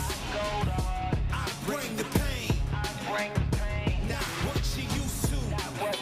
It's all part of the game. Yeah. I just gotta go hard. I just gotta go hard. At UFOS, we don't make footwear. We make shock absorbers, fatigue fighters, mobility maximizers. This is the science of active recovery.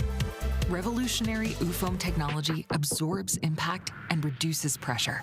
It's the foundation of every pair of UFOS and the key to recovering faster.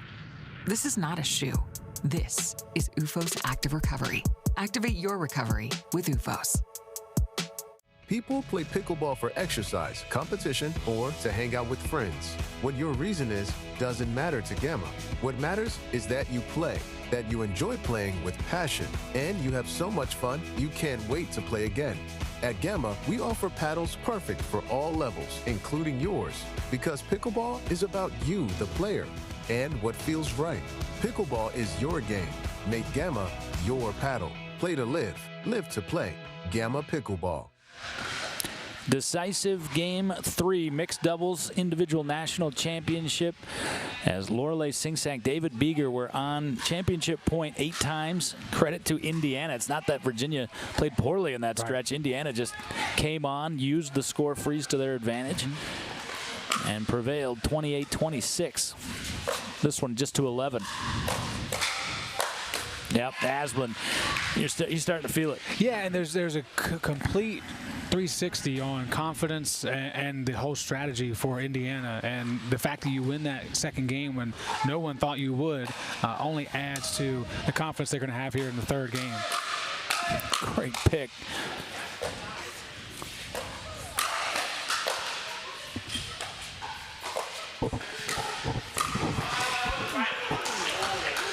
Couldn't quite get there. Singsank, and that put them in a compromising position, but ultimately it works out for the Hoos. One apiece. Yeah, I can't even see the line, and I thought, "Ooh, that's awfully close." So playing with fire there, but live to see another point. Oh, Singsank, how did she get that back?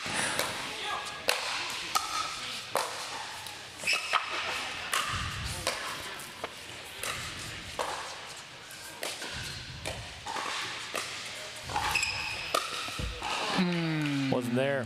No. Now, we're just seeing Indiana. The first game is kind of a slower pace. Virginia took it to them. Now we're just seeing them fly all over the place, particularly Mev Savdar. Yeah. She is flying into the middle of that court. There's been a new fire lit under the Hoosiers, and I'm not sure where it came from or exactly when it happened, but it definitely led to the contributing factors to win that second game. And it's only continued here in the third.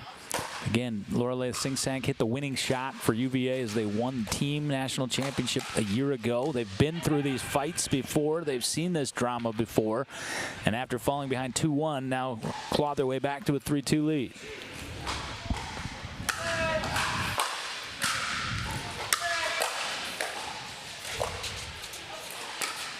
Yeah, saw that coming from David Beeger. I believe Savdar did as well, but there wasn't much he could do about it. Right. There's some times where you just have to say, okay, I have to just forget about this point because I can't do anything with that. 4-2 Virginia. Great shot, Savdar. Yes, indeed. Singsank has that shot herself in the repertoire. 3-4. Off the serve of the 19-year-old Michael Asplund.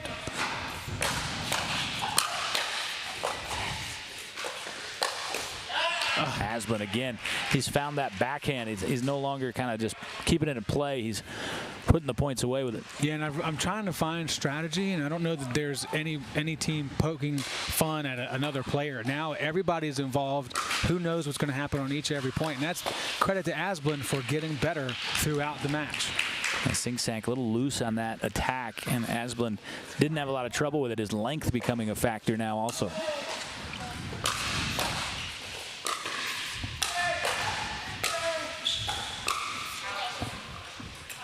Oh, just barely out, but it was out. Aggressive lob. Yeah, that's the one where you're like, oh, it's definitely out, right? That would have been a potential backbreaker. She finds the corner there. 5-all, playing to 11.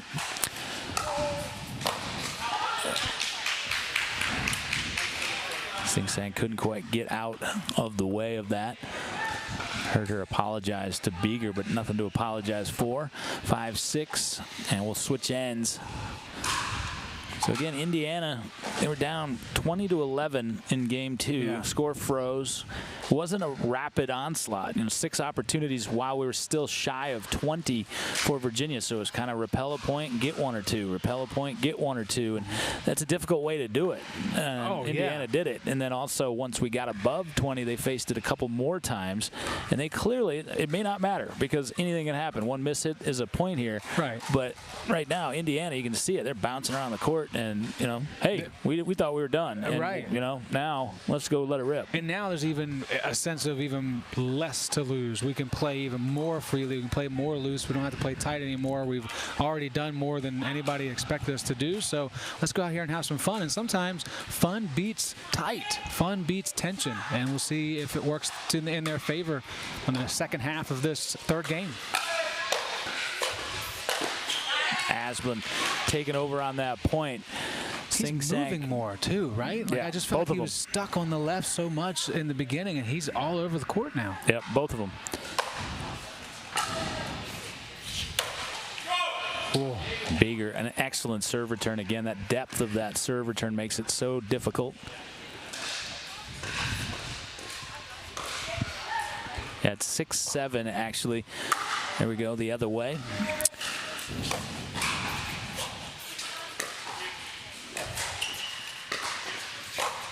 Oh, Asplund, hand in the cookie jar point, just couldn't get back in time before he got scolded.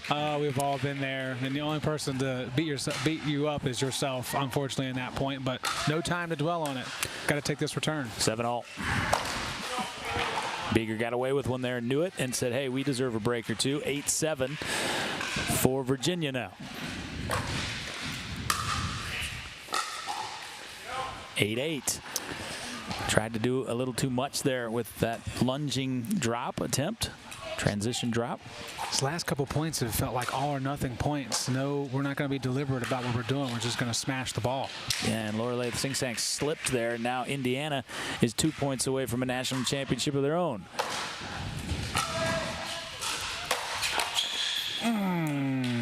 Beeger made that call, but not in time for Sing Sang to pull back.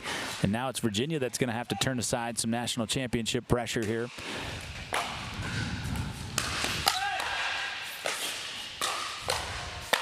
Yeah, look out. Indiana has done it against all odds in game 2. Left for dead, and here they are, national champions at the DUPR Collegiate Individual Nationals. Wow, what a turnaround in that match. Congratulations to the Hoosiers and Mevish Savdar and Michael Asplund. Joe, you thought, I know, in terms of the drama, we couldn't match 1, which was the national championship for Texas in men's double, and then bang, like a light switch, that match got heated up in a hurry. That's what's so weird about this one is the other match was like that from the jump, and this one just felt like here we already know the result. It's just dragging on until the very end, and I don't know what happened specifically, where it came from, but I'm so glad it did because we got a heck of a finish. Big congratulations to Indiana for a newer partnership like these two. What else could you ask for as far as the confidence needed to go into another tournament and think you're going to win that one too? Well, and again, it's not as though Virginia started playing badly. It's just that Indiana started playing a lot better. They were moving more fluidly, both players, but particularly Asplund.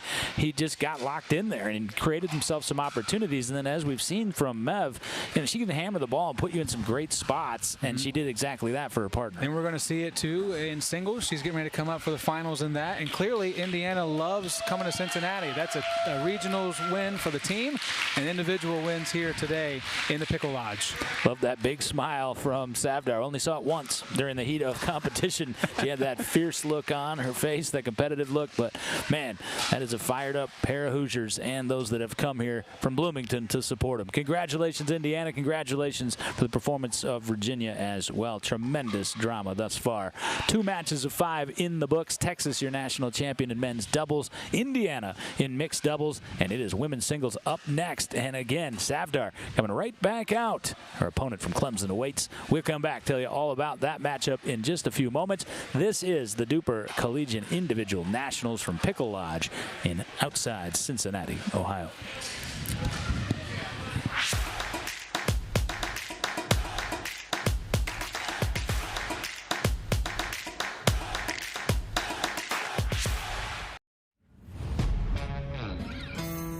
Yeah.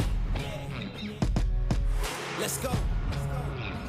We just gotta go hard. I go the hardest. I bring the pain. Not what you used to. It's all part of the game. Yeah, I just gotta go hard.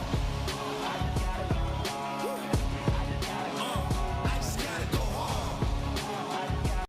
At UFOS, we don't make footwear.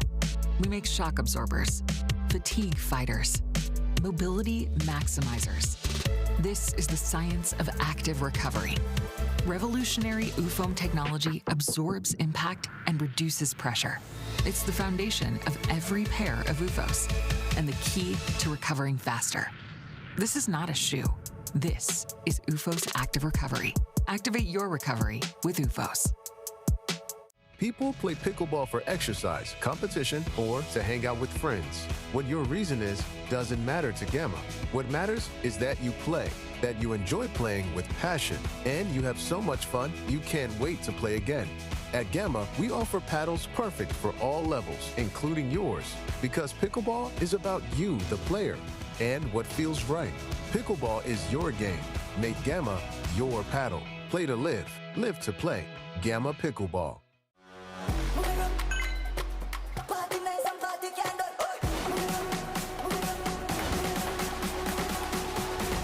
Jamaica with the hand of the sun. Party nice and party can't done.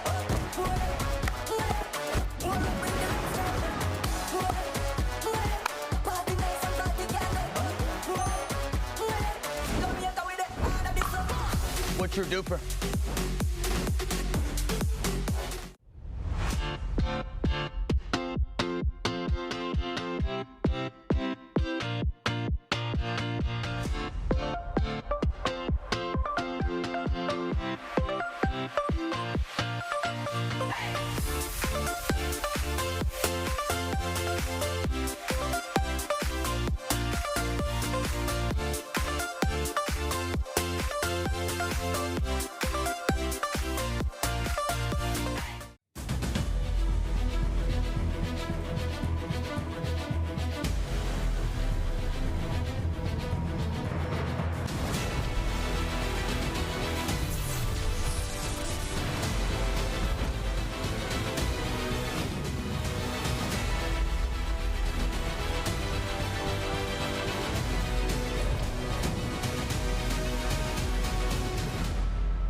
There's no way I could. I'm trying to make it to Lexington tonight. I doubt that's going to happen.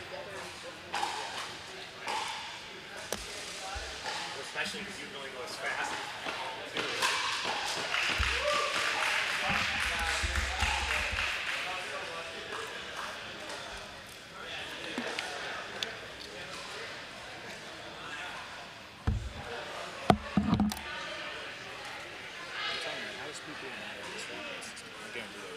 They have to. They have to.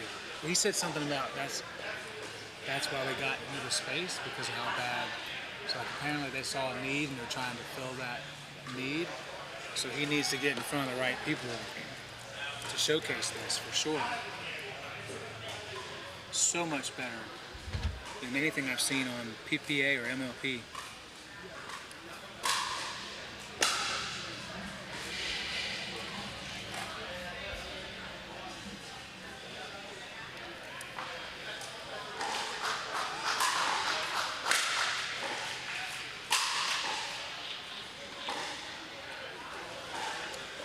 So like we've got the same structure for our Hey, Roanoke? they just basically did curtain and just said the echo, the beam.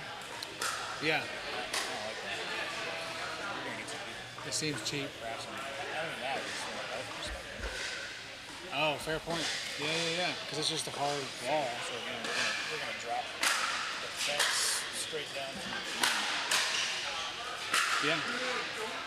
7-foot fence. Yeah. And we'll screen it on this. From like this top part of the beam.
John Laser, Joe Hutzler welcoming you back to the DUPR Collegiate Individual Nationals. If one of those competitors looks familiar, they should. She just won a national championship in mixed doubles. Mev Safdar representing Indiana. She has also made it here to the women's singles national championship match, and her opponent is someone we know very well as well, Fiorella Bozzetto representing Clemson. We saw her on a previous broadcast play just sensational pickleball, helping Clemson to the team win, earned their ticket to nationals where they'll be competing. So Fiorella Bozzetto, and one of the things we saw in that DUPR team, collegiate team, super regional, Joe, was it got to the Dreambreaker scenario, and Fiorella was phenomenal. Yeah, it really showed off her singles prowess in that moment. You didn't get to see it all day until then, so this is just normal for her. But I will also state that her opponent is a formidable singles player and then some.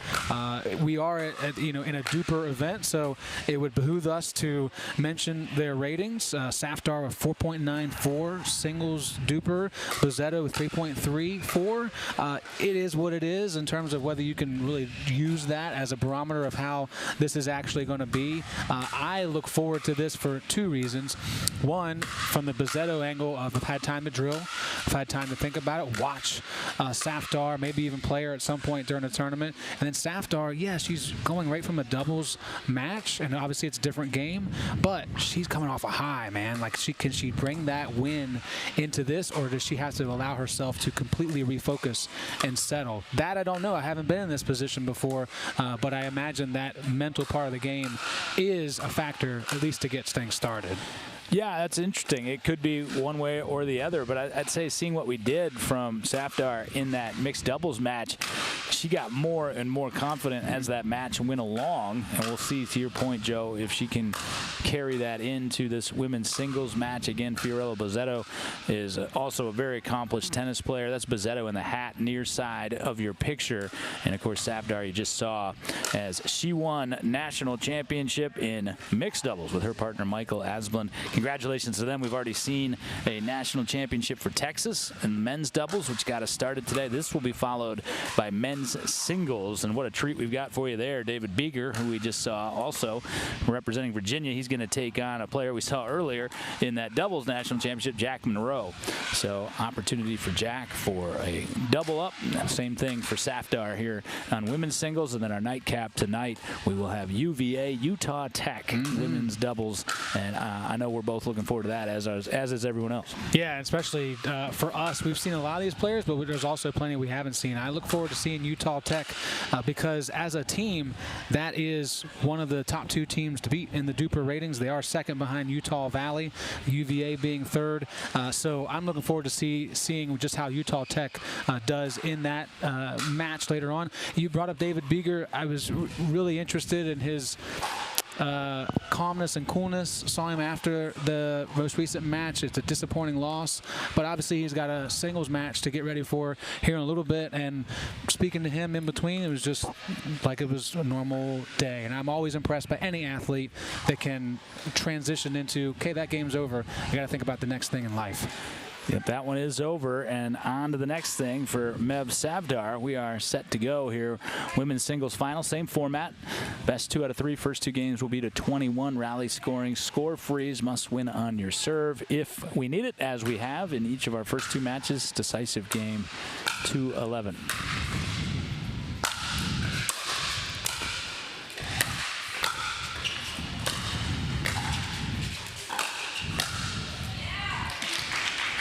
Well done, well done. It's always a transition, even for us as announcers. Like, oh, they're playing far back. And who can rush up to the kitchen and have that advantage compared to the doubles matches we've just been witnessing? Bozzetto flirting with that sideline and ultimately costs her the point. Bozzetto had arguably our favorite line in broadcast history, brief broadcast career in pickleball for us, but nonetheless, after she won that Dream Breaker along with her Clemson teammates, we said, what was the best moment? And she said, I got to beat a boy. You remember that? I do remember that. Yes, and it's kind of, in a way, it's a little sad that that's like the moment, but the way that pickleball is shaped and the strategy and the way that you kind of avoid certain matchups, that's a big thing. That's a big deal to be able to say that you went up one-on-one and made that happen. And obviously when you end up winning a bid to the national championship because of it, that heightens it on your list a lot more. Safdar has just been tremendous these last 3 points. That was a beautiful pass there after Bozzetto got off to the strong start. So 3-1, the early advantage from Ev Safdar, and representing Indiana in her postgraduate work there after an outstanding tennis career at the University of Minnesota. University of Minnesota and Minneapolis, Minnesota, so making the move from one of my hometowns over to Bloomington, Indiana.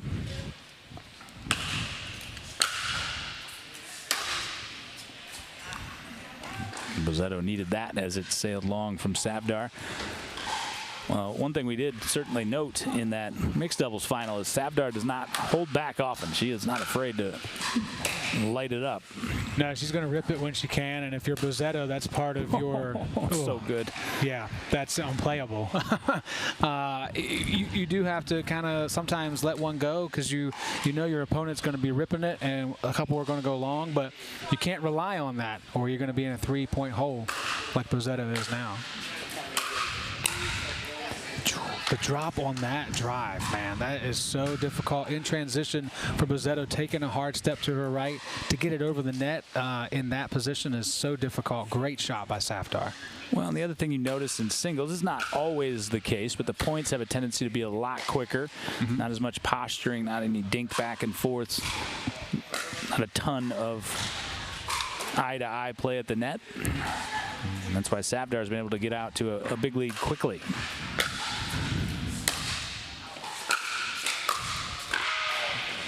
Caught in between, jammed a little bit there. Yeah, it's a tough one to watch go out, but you do have that cushion, so you walk back calmly and say, okay, I'll take this return and forget about that.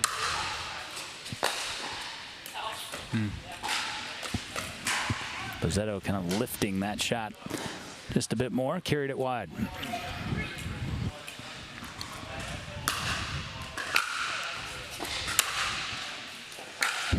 Painted the line. Did it again. Oh, wow. Golly. Bozzetto take that once, not twice. And Safdar, to this point, quite the answer to our question before the match was he has absolutely carried that confidence into this singles match. She is playing outstanding. Well, and I feel like when you look at her DUPR rating and her wins and losses and overall experience, this is her comfort zone as well. And it's absolutely showing. She's able to get to everything right now and place that ball so accurately. Ooh. Again, the depth on that shot prior just left Bozzetto no options. And yeah, you see on our quick replay there, it was in. You're reeling and you're out of position, and rightfully so. Bozzetto has to call a timeout here. Yep, Safdar up 10-3, but if we didn't know before, we learned in our mixed doubles final to not assume anything here after Virginia was... Yep, caught the back of the line, I'd say. Yeah, that was pretty close. It's our close call replay. Again, it wasn't challenged, but had it been, that would have been our closest call replay thus far. Eddie's itching to get something up there, and if he's got a good replay, let's see it, guys. Come on, we gotta add some more flavor to this. This is a really interesting moment because we've talked about it a lot. Rally scoring, you're never out of it, but you always, there's always going to be runs. Singles are a little harder to get those runs going because you mentioned the points are so quick, and if you start playing baseline to baseline, your accuracy goes down. What you're trying to actually do goes down. You're just kind of whacking at the ball and hoping for the best instead of having a chance to dink it and play out a point. So 10-3, yeah, it's not insurmountable, but it's much more difficult in singles play. Yep, that wandered just a little wide, so right out of the timeout, a relatively easy one for Safdar.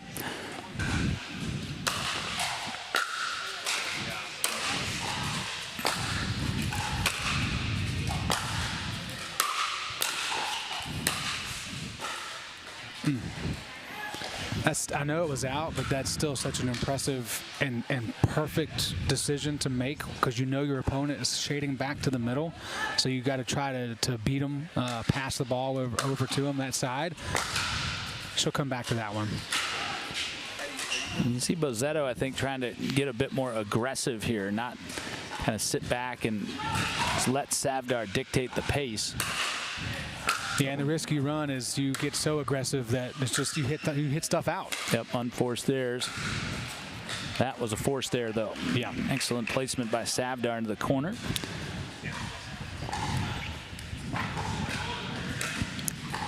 13-4. Savdar looking to make it double national championship here today, having already claimed the mixed doubles. That's 3 returns since the timeout that Bozzetto took that have gone long. Savdar, PhD student. I said postgraduate work, working on PhD in Indiana, counseling and sports psychology. Wants to help athletes optimize their mental game, and when she gets into doing that, she can just show them that tape, seriously, You're right. mixed doubles final, and say, look, this is right here. This is where probably could have given up and tipped the cap, did not do it. I would really like to actually be a part of that breakdown, because it's still so. It's going to be one of the impressive moments that we talk about later over a brewski. That where did it change? Why did it change? And you won't know that until you talk to her and her partner. Maybe it was something said. Maybe it was just a moment that they saw something specific, and it obviously went to their favor for a national title. 16-4. It has been all Savdar here in game 1. Oh, get out of town. And when it's all going your way and you get a little luck on your side, too, you just saw that, the drop of the head from Bozzetto, like, hey, maybe this isn't my game.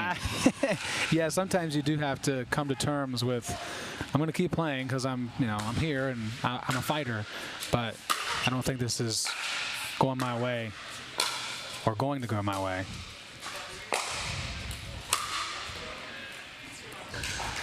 But Bozzetto able to claw our way back to 5-17. Heard Savdar say too much there. Yeah, and it's one of the few points where Savdar's been on the back foot. She's been playing defense and trying to move along the baseline. Bozzetto can figure out how to make that consistent. She's got a fighting chance in game 2. And Bozzetto furious with herself there as she made that unforced error, missing the baseline. Yeah. Bozzetto speaks 3 different languages. I think that's a universal language of frustration. 3 different nice language shot. verbally. Great shot there. And like you said, universal facial language for can't believe I did that. Yeah.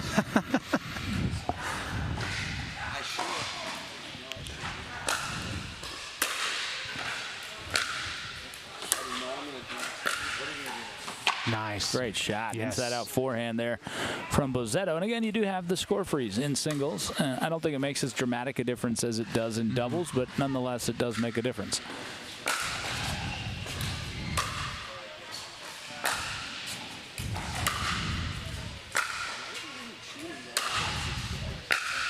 I find it so interesting that Bozzetto didn't come up at all during that sequence. The previous point, she was at the kitchen forcing Savdar back and gives her a sharper angle, does Bozzetto, to kill those points and finish them out. And then the very next point, she's playing back along the baseline. She's not dictating the point in that regard. And I think Savdar's more than happy to just sit back and say, hey, let's play tennis, which is what they're doing, because I think she's very confident in ground strokes on both sides.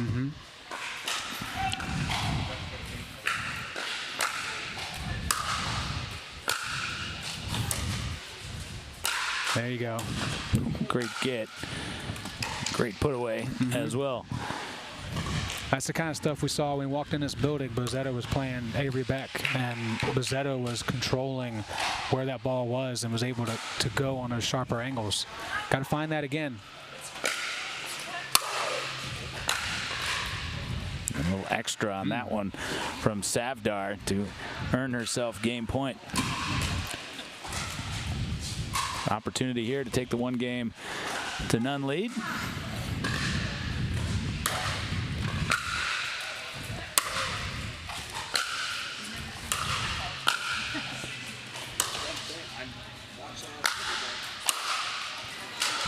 Good fight. Yeah, good point. And I think Savdar's just kind of laying back saying, you know what, I'm going to make you keep hitting good shots to beat me. And to Bozzetto's credit, she has been. Yeah, you've got that advantage. Why not use it? Make your opponent beat you. Well, see, and there was a point in the previous point where I thought Savdar, despite that strategy, maybe was going to come forward. She had the opportunity to do it, and she saw that there, but got a little ahead of herself.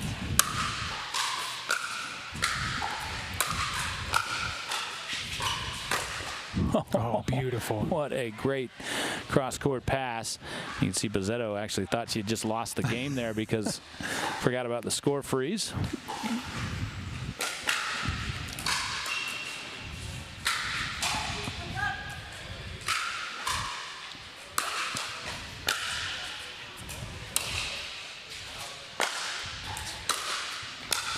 Oh, yeah. Yeah, see that little bit of moving toward the kitchen line for Bozzetto, first of all, keeps Safdar back, but also gives her a much better angle to where Safdar cannot return.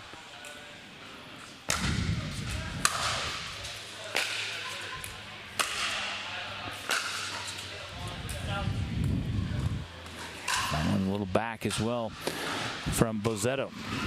So again, another opportunity for Savdar. We really haven't seen anybody, whether it be men's doubles, mixed doubles, or here, just pounce on that first opportunity to close out a game. Yeah, it's really playing in favor of this format of pure entertainment, and so far it's worked out in our favor from where we're standing. Bozzetto went for the big return there, and it wandered long. That was kind of a microcosm of that opening game. Savdar carrying over that confidence and strong play from her mixed doubles championship into game one of the singles national championship final here from Cincinnati. We return. Can Savdar just keep on rolling to a double title, or can Bozzetto force another decisive game three? 2-minute timeout. Game two on deck from the Pickle Lodge.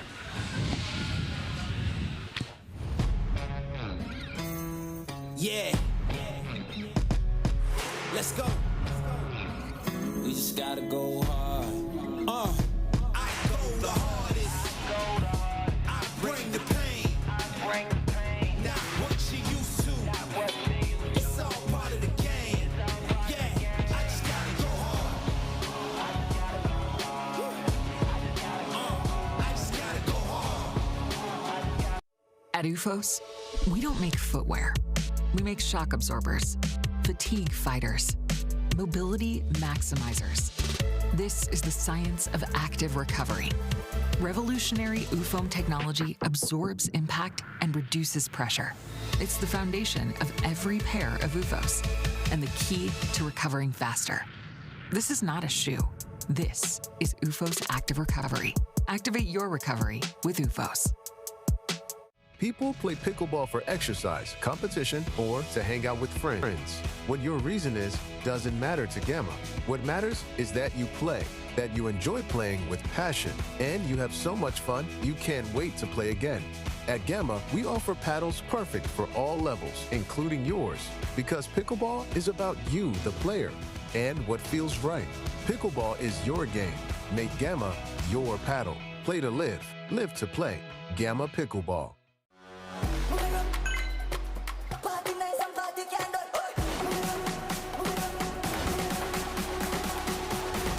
Jamaica with it on this.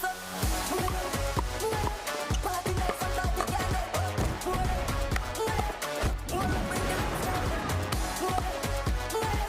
Party nice and party candle. Jamaica with it on this. What's your duper?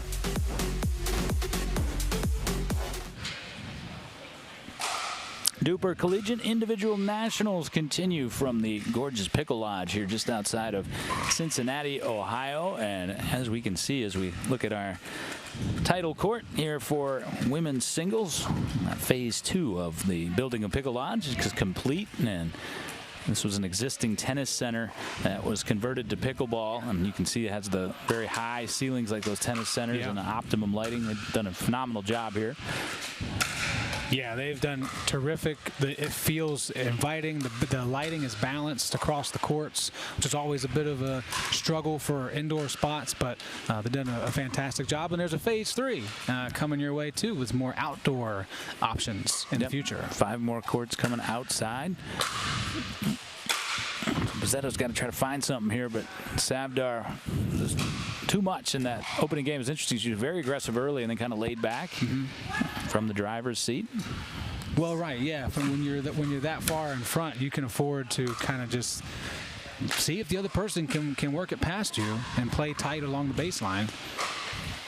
And Bozzetto just missed wide there. Again, an unforced there, 2-1 for Savdar. What I was going to say about the Pickle Lodge, though, of all the indoor places we've seen and been to, this one reminds me the most, not necessarily structurally, of our place down in Richmond Performance, where you can have this top flight. It sets up really well for a tournament like this, where a lot of spectators, but then you also have the food and beverage and the ability to congregate that way. So yeah, that has, to me, should be the staple, the template that everyone uses moving forward. I realize space isn't always something that you have to make that happen, and some people just want a place to play indoor pickleball, but that becomes a community. What an angle. Yeah. Savdar hit that right at us. It was not personal, I don't believe. It was a beautiful shot.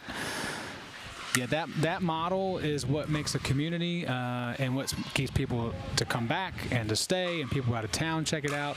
They're doing it right here just outside of Cincinnati, Ohio. Savdar doing it right thus far, too. 21-12 in Game 1, 5-1 quick start in Game 2. Fiorello Bozzetto, who's been so impressive, including that semifinal win. Somewhat of a surprise, I'd say. Yeah. From what we knew coming in, Avery Beck was expected to go for the Triple Crown, certainly, in all 3 levels, and actually we're only going to see her in women's doubles. So that definitely was a surprise, but sometimes it's just too much time in between matches. Maybe for Savdar it was best that she had a match just before this. Savdar just firing away down the line. Ooh. Impressive the consistency with which she hits that forehand on the lines she wants. Yeah, and again, you wonder, and I can't tell, but if you have a chance to look up, see your opponent moving one way, all right, cool, I'm going to go that way. And she's got the power to actually beat her opponent that's shuffled to the middle. Oh, great shot. The point prior, I thought Fiorello moved a touch too early, gave her that window, and that time was a touch too late. I mean, if you're in that situation, like, what do I do? Yeah, exactly. I was going to say, that's not second guessing. It's just kind of I'm making observation. Adjustments. Yeah, but it doesn't matter. Savdar topspin that right into the corner, and that is just a brutal shot to try to do anything with. Savdar now has kind of gone into just robotic, I'm really good mode, just hitting great shot after great shot. Yeah. I mean, at this point, it's educational, it's academic. And again, we've got men's singles on deck. Still have women's doubles to come to close out festivities. And there's a timeout taken by Fiorello. She's got some teammates here rooting her on and some fan support as well. We've already seen the large Indiana contingent as you see Savdar over talking to some of them. We'll keep it here at the 9-2 lead for Savdar. Again, our first 2 matches both went to the decisive Game 3. Texas won men's doubles. Timmy Manzano, Jack Monroe turned aside 6 championship points from Django Chisong and Jack Foster of Florida. And we're going to see Jack Monroe again in men's singles as the Texan will take on David Beeger from Virginia. And despite the fact that David was very pleasant about the fact that he lost, he beats the heart of a competitor, and he was probably seething pretty good about that. No doubt. He has to sit a little bit more than Savdar, and I think that's, for David, that's probably not a bad thing to just get himself back and go, you know what, it's different medium, and it's all me, and all those different things. Isn't that wild, too, because of even some of the result, right? Like, you win, I want to keep playing. You lose, let me take a second and just, I almost need a breather to regroup and regather myself. So the result certainly has something to be said in that.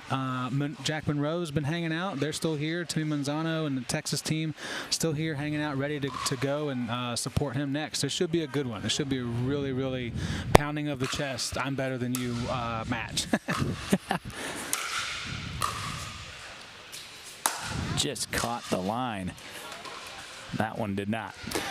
been really impressed with the power or lack thereof in certain moments of Safar to play that baseline, right? Like to be able to push the limits a little bit and go to the edge and not push it too wide too often has been really impressive. Her ability, her accuracy, and also the ability to adjust that power level. And that floats wide, so Safar had given a few points there, a couple points I should say, doesn't allow it to turn into a big run for Bozzetto. Again, that wanders wide, and sometimes you miss shots like that, and Fiorello Bozzetto does not miss that very often. No. But just when you're just kind of trying to find something. Mm-hmm. Yeah, the only way to regroup sometimes is to look for it and search and find it. And it's not where you want to be, but otherwise it's going to be really, really rough rest of this match. And another example of we've seen Bozzetto make this shot, and it just sails. Yeah, I think she was a little bit surprised that Safar got that and just didn't quite have the plan on which shot to hit. She had two choices you could see basically most of the court.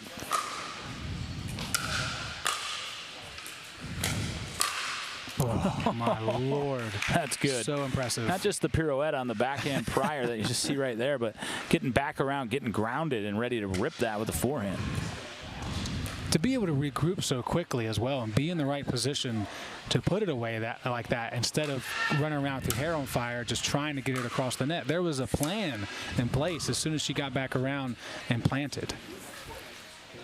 Bozzetto trying to hang in there, down 5-13. Again, Clemson won the Virginia Super Regional. That was at our place, Performance Pickleball. They were a finalist at the Georgia Super Regional, which was at Lifetime. Won that Georgia Regional last year with their Clemson team. And every player on a winning team or in this singles match gets a $1,000 scholarship money from DUPR. The $20,000 total prize pool for these individual national championships.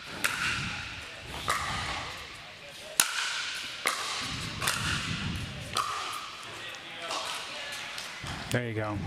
Yeah, getting a little push here from Fiorello Bozzetto. And it's a good reminder too from Bozzetto's angle. Like I'm down by a decent margin, but I'm still good. I deserve to be here. And sometimes you need just a little bit of a confidence booster to remind yourself, you know, maybe I can get a couple more here. A good deep return there from Safar. Lead 14-7. Again, it's just so difficult to come back and rally scoring. It's just got to be so constant.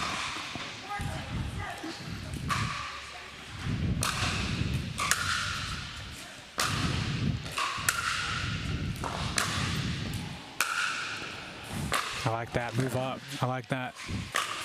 Oh, doesn't pay off, though. Safar liked it more. Safar. Well, again, you're right. It was the right play. Driving backhand to the baseline, came to come in, follow it, had the advantage, but Safar just hit too good of a shot.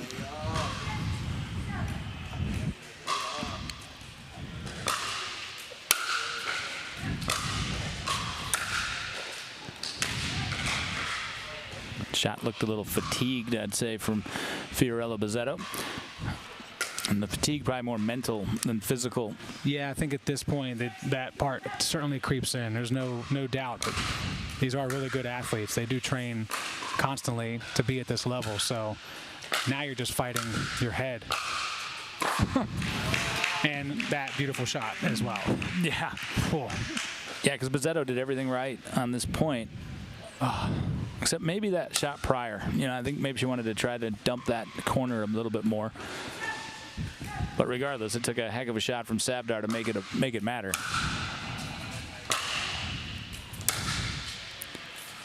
And that's out 18-7, and now, like I say, that robotic kind of just strolling along here to the national championship from Safar has returned after that brief run in the game from Bozzetto. Safar 3 points away.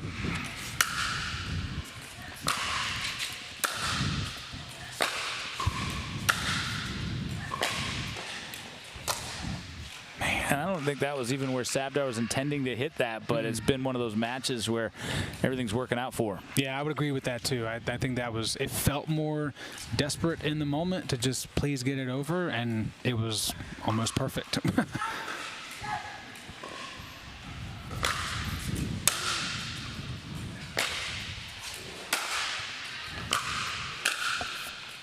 Great shot from Bozzetto. She's been trying that corner. That's the first time she had Safdar on the run, though, when she did it.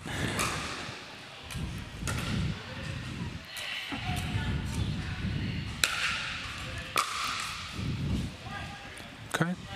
Misfire. Yep, trying to get on a roll here.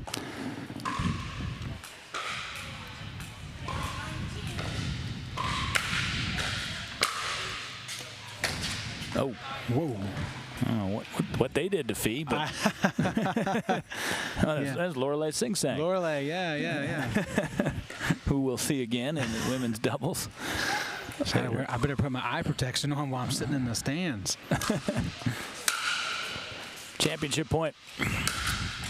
And there it is. A two-time national champion in the span of about an hour. Once again, it is Mev Safdar. As they come back in mixed doubles, does Indiana dramatically? Not much drama there. Safdar strolls 21-12, 21-9. She, again, is an individual national champion. And again, we don't know. I can't wait to go out over and talk to her, Joe, about it in just a couple moments here. What flipped there in game 2 of that mixed doubles final? But suddenly it was bouncy, it was confident, it was just here it is, and then that carried right over here and just kind of rolled through with power and poise. Yeah, and there's times in sports where something reads a certain way on paper and it does come through the way that you thought it would, and this was that moment. Unfortunately for Bozzetto, she's never found her game because she was always playing on the defensive end. So kudos to Safdar. Congrats to both ladies for getting this far. It's a hell of a tournament to get through the gauntlet and get to this moment. But in the end of the day, Safdar certainly earned the right for a double, the mixed doubles title, and now the singles. There's David Beeger back out on court representing Virginia. Again, he was on the wrong side, kind of that heartbreaking turn of events for UVA in mixed doubles, but he came out onto the court with that big Beeger smile that we're used to seeing and just kind of looked at us and said, all right. And all right, what's next is, of course, men's singles final, but he's got his hands full. Jack Monroe from Texas. We saw him, of course, in the doubles gold or doubles national championship victory to start our broadcast window today. Everyone knows that name. You walk in and you go, hey, it's Jack Monroe. Everyone knows who you're talking about. He's definitely the favorite, I would say, coming into this bracket, and he's played like it. Even David said this when we were first coming in and we saw David, and I said, he told someone, I'm definitely underdog. I said, what do you mean you're the underdog? I said, oh, it's Jack Monroe. Like, this is just a name that immediately you are the one on the back foot on paper. But again, that's why we're going to play the game. Beeger and Monroe both are in their happy place here on the pickleball court, and we're going to see fast-paced action, lots of grunting and sweating and fun times to be had. And I have no idea what's going to happen, but I know it's going to be enjoyable. Yeah, it absolutely is. You see Beeger warming up with Lorelei Sing Sang, waiting for Monroe to start the actual warm-up prior to our men's singles final. So we'll step aside for a couple of moments, let you enjoy the sights here at the Pickle Lodge outside Cincinnati. We come back. Beeger goes for gold. Monroe stands in his way. This is the DUPR Collegiate Individual National, and it has been a doozy thus far.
Yeah.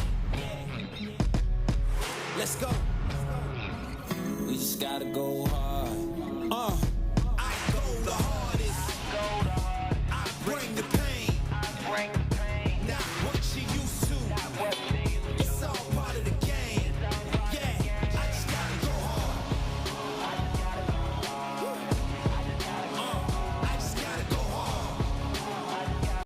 At UFOS, we don't make footwear.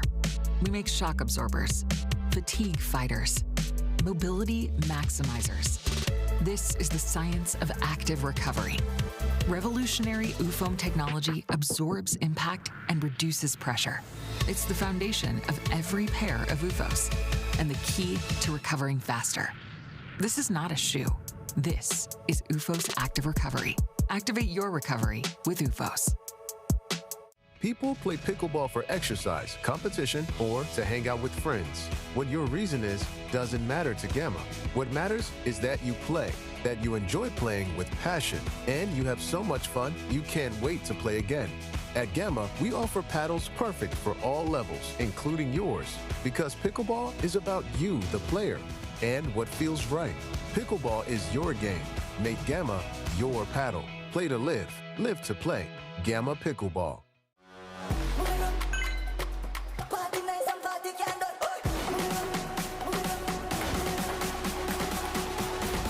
Jamaica with the all of this. Party nice and party can do.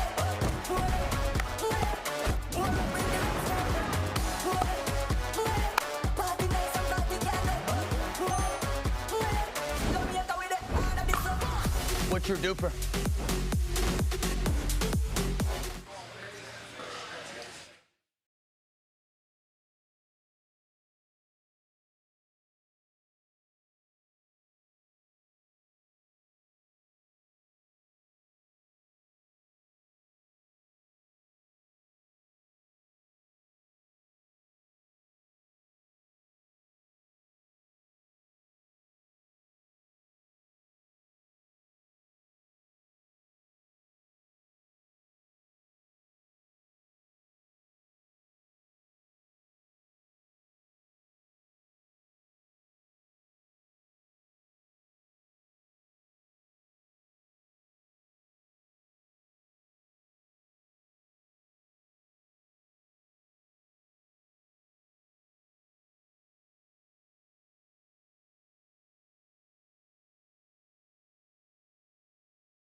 Next up, men's singles national championship. This is Championship Sunday, Joe, and the matches are rolling in fast and furious. Once again, Jacob Smith, Johnny Carmichael, Hunter Iona just doing a fantastic job rolling the bracket through. And we just saw our quickest of the 3 championship matches that we've had thus far, as that was the first time we didn't go to a decisive game 3. And I think the rightful champion there, you know, Mev Savdar just really played well. It was, again, not the situation where Bozzetto didn't, but Savdar was just too much. At the end of the day, yeah, just too much, and it turned out the way that probably most people thought that it would, and that's just the reality of situations sometimes. But nevertheless, there were still some great points to be had by both, obviously. So congrats again to Mev Savdar. Now we move to the men's game. It's still the singles fast pace. You're going to see quicker points overall.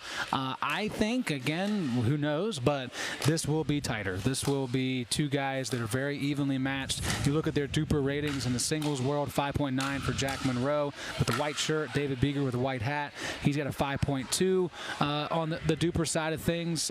Both guys are in the, as far as wins, losses, are in the plus on that side. So I think this is kind of happy place for Beeger for sure. I haven't seen Jack play singles before, but I know based on his reputation that this is a good spot for him too. Really, anything is. So I'm really excited about this one because I don't know strategy-wise if what these guys are going to try to do. Will they try to rush more than the girls did? The ladies were comfortable playing the baseline. I feel like some of these times when you watch the guys play, who can get up there the quickest, who can cut off those angles and be playing at the kitchen line. Yeah, I think that is going to really be telltale on who is more aggressive in attempting to do it earlier on, because as you can see just during warm-ups, both these guys have big serve capability and also big return capability. So it's that risk-reward factor. And, of course, also you have just the dynamic of the mentality, whereas Monroe had a dramatic victory in men's doubles. He's feeling good, right? Like they were facing 6 points that would have defeated them and flipped it, whereas David, the other side of that. So we'll see, which just carries forward, and that may or may not factor in. It might just be who plays better, but that also might be dictated by who's feeling better. Exactly. Yeah. Sometimes it's not until you start to play where some of those previous factors come into play. If you're playing well, that does stuff before doesn't matter anymore. But if you're not playing well, it's not going your way, then some of those negatives from earlier in the day start to creep in. We're ready to roll, and it'll be Jack Monroe. He turned pro at 19. Injury at the age of 10 to his shoulder while playing baseball. Monroe gets out to the early advantage. It's interesting to have an injury that young. It tells you how advanced he was at baseball. He ripped it as he would to have that shoulder injury. Discovered pickleball why he was injured. Came back, obviously, not long after.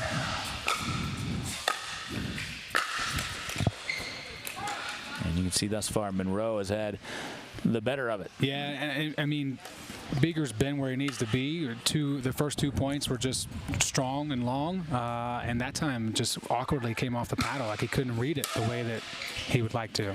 Sometimes when you're in a quick hole, a little luck doesn't hurt. No, it doesn't. Beeger tried to tee off on that serve return down the line, though, caught the high part of the net.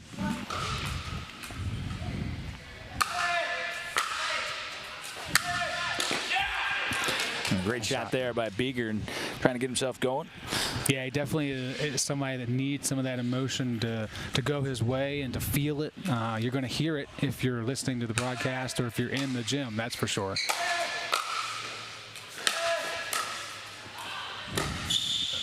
No, that's a great shot by Monroe. Just very subtly, and you can see Beeger had to race to it, and while doing it, trying to calculate, all right, am I going to try to chip this? And he just kind of try to charge after it instead. It's still early, but definitely seeing Beeger be the one that has to run around the court and get to some of these balls, and Monroe is just placing them, not having to move around the court as much. Definitely the one in control.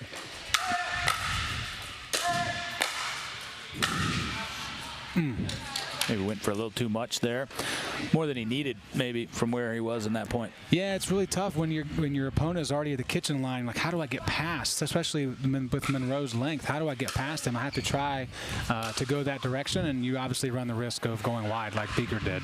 That's not an easy shot, but Monroe makes it look easy, and you could see Beeger, not that he gave up on the point, but he was not surprised at all that it got ripped past him from where his return was. Great shot by David Beeger. Yeah, definitely need some of those to go your way. His most success has been getting Monroe lunging to his right. And he'll pick up on that if he hasn't already. It might be part of the strategy going into it.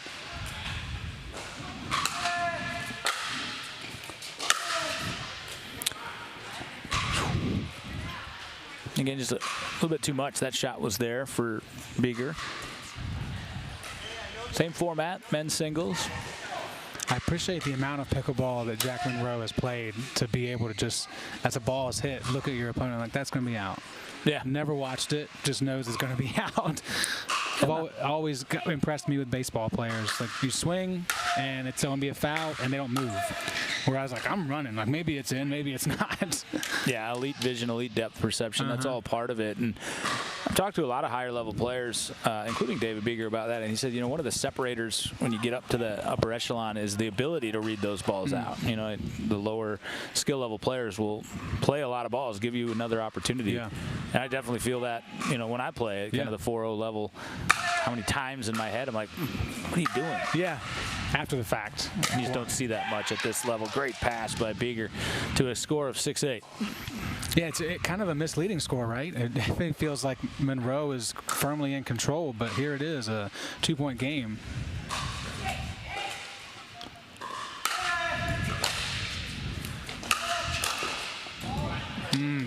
Right idea. Yeah. Just couldn't it's quite worked. It's keep worked it in. previously, yeah.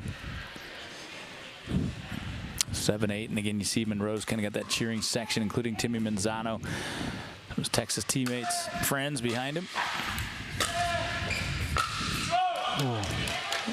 Props to Monroe on getting that return at all, because it was right down the center line. Definitely not the strong-footed moment that he wanted, but in the end, it worked out well for Beeger. Beeger's pulled back even here in game one.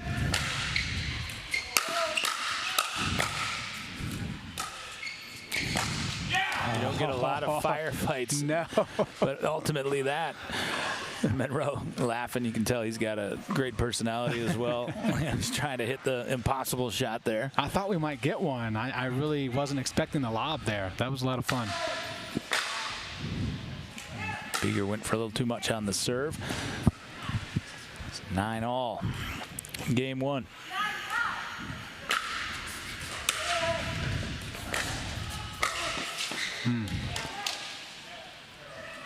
Not sure if that shot from Monroe was going to stay in, and Beeger had to make that last-second decision. Yeah, that's a tough one. It was going to be hard to hit it at an angle that Monroe couldn't get back to regardless.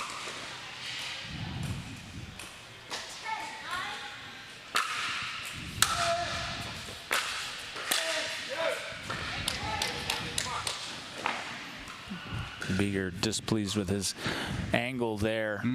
That shot was there. You see so much space there, right? And you just miss it outside.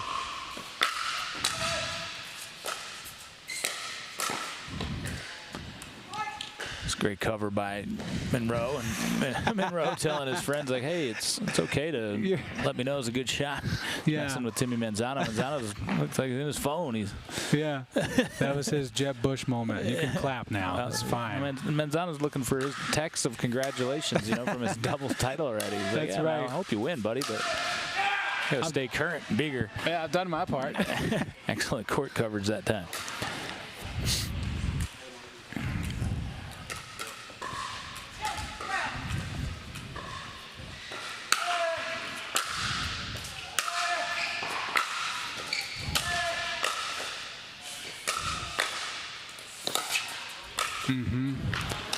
Yeah, like you say, it's just so difficult where you're going with that. He's got the line covered. He's got the middle covered. Yeah. And Monroe. And you're not in a position to really pass that ball hard past Monroe, so you got to play it soft, and that just sets him up for a great sharp angle shot. Oh, unfortunate. Beeger, okay. Fortunately, that came high up off the tape. Right in the back of the ear. Kind of take a moment to shake that off, towel that off a little bit. I always think that's the most dangerous shot in pickleball. I know people get hit other ways in the face, but just that drive that clips the tape jumps up on you. Yeah, because it's got so much speed already, and it almost picks it up and flies up in the air. Monroe trying to pull away here in game one. Critical stretch for Beeger. And there you go from David Beeger. That was the shot that he was displeased with himself. A few points back, executed it much better there, got the desired outcome. Much better, yeah. I'm glad he came back to it. I'm sure he is too. He's able to make it work and knows that he can bring it up again if the opportunity arises. 15-11, 11-15 as you see David Beeger there.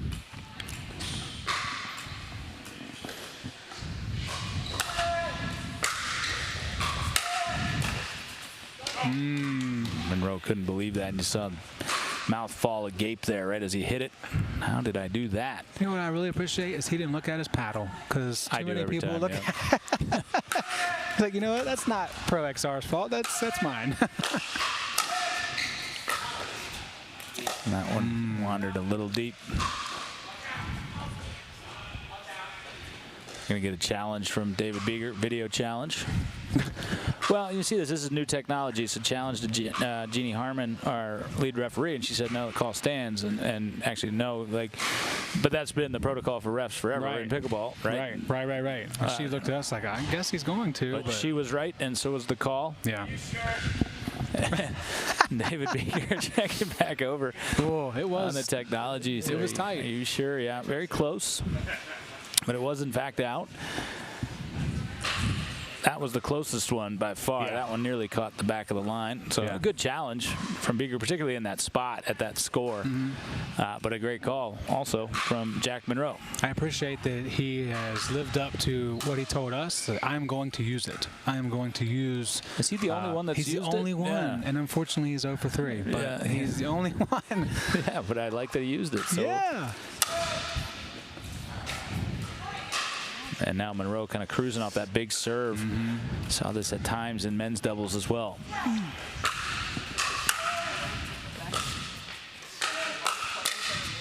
There you go. Yeah, Beeger got that one back high to the forehand. Yeah, give yourself a chance to play a point and get up there with Monroe. Don't try your best to stop playing so far back or in no man's land.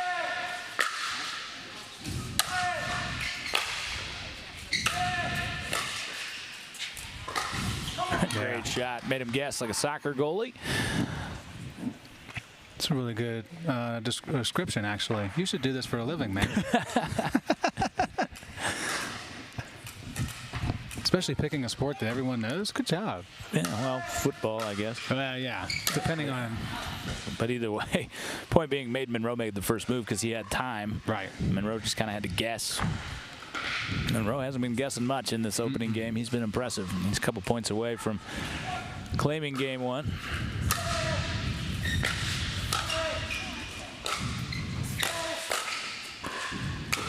Great poise by Monroe there. Yeah. He kind of got surprised with the tact that Beeger was going to take, but he'd allowed himself the time to change his posture. Yeah, it's just incredible, and it's such a difference between anybody else at this level and his ability to relax and reset instead of just roll with that emotion or that movement that he's already into and be out of position. Game one, again, 221. Score is not frozen at the moment as Monroe is on the serve, but would be if Beeger can earn the side out. And we've seen that play a factor, never more so than our mixed doubles final, which was sitting at 20-11, and score froze, and Indiana came all the way back. So again, Monroe has definitely had the better of it here in game one. I think it's a little less impactful in singles than it is in double. I said that earlier, didn't explain why I thought that. I think that there's not as decided of an advantage in singles for the return team like there is in doubles. Yeah, it's clear in the way that when we get into this 20-14 or 20-11 moment in singles, and the points themselves don't play out the same. There's less variables for things to go wrong if you have a game point in your advantage. So, yeah, I definitely agree. It helps, but it's not nearly as impactful. Monroe trying to just put it away on the first try. Nobody has been able to do that yet, arriving at 20, and neither will Monroe. So 15-20, and again, now the score for Monroe is frozen until he can earn the side out.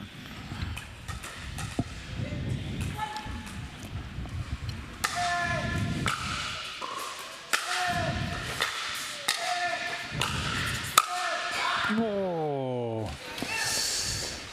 Yep, overcooked it. Yeah, I was going to say, yeah, too much there in that moment. Second opportunity for Monroe.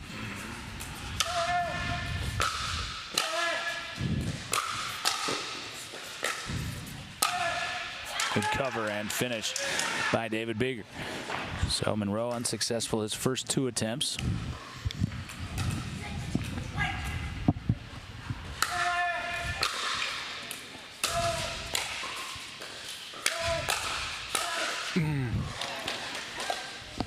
Great recovery by Monroe. Got himself twisted around and comes back. We saw Safar do it a few times. Just right around, ready to reset, win the point. Third attempt.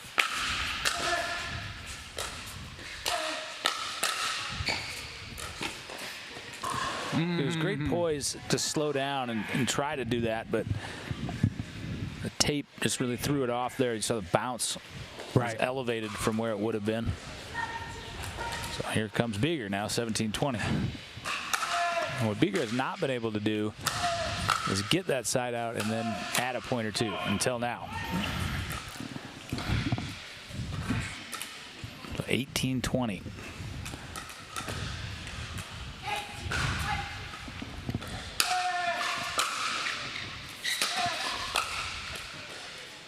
great returns. great Made return. it easy for Monroe there.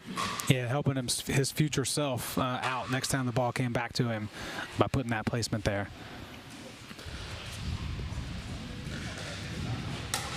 All right, so the fourth game point here. Again, we saw Virginia turned aside 8 times. Beeger and Sing Sang in mixed doubles.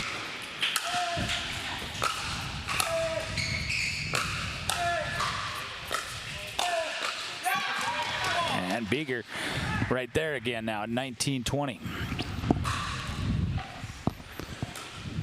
These kids had to go ahead and blow up our whole theory about a frozen point. Well, we didn't they? say it didn't matter. It That's mattered fair. a little bit less. That's fair. All right, so Monroe, last opportunity here before we would be square at 20. I think at that point it's kind of like, okay, I blew the lead. You know, Yeah. I may still win, but I can't believe I blew that lead. Yep. Not quite there yet. If you can finish it off right here. Beeger's asking if he can challenge another call. And Jeannie is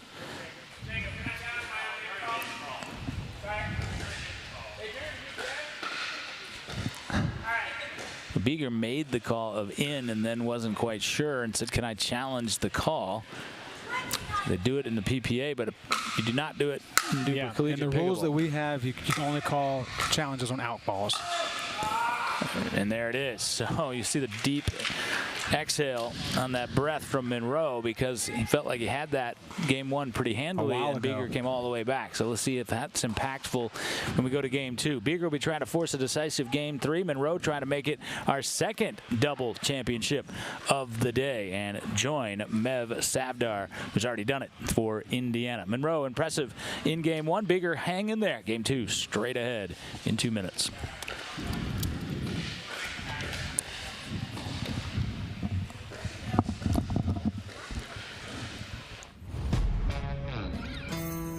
Yeah. Let's go. We just gotta go hard. I go the hardest. I bring the pain. Not what you used to. It's all part of the game. Yeah. I just gotta go hard. I just gotta go hard. At UFOS, we don't make footwear. We make shock absorbers, fatigue fighters, mobility maximizers. This is the science of active recovery. Revolutionary UFOM technology absorbs impact and reduces pressure. It's the foundation of every pair of UFOS and the key to recovering faster. This is not a shoe. This is UFOS Active Recovery. Activate your recovery with UFOS. People play pickleball for exercise, competition, or to hang out with friends. What your reason is doesn't matter to Gamma. What matters is that you play, that you enjoy playing with passion, and you have so much fun you can't wait to play again.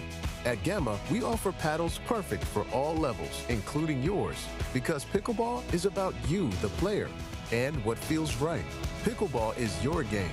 Make Gamma your paddle. Play to live, live to play. Gamma Pickleball. Party nice and party candle.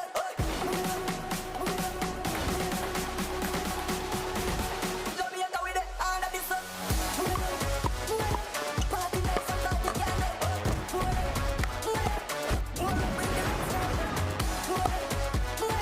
Party nice and party candle. Jamaica with it, and this one. What's your duper?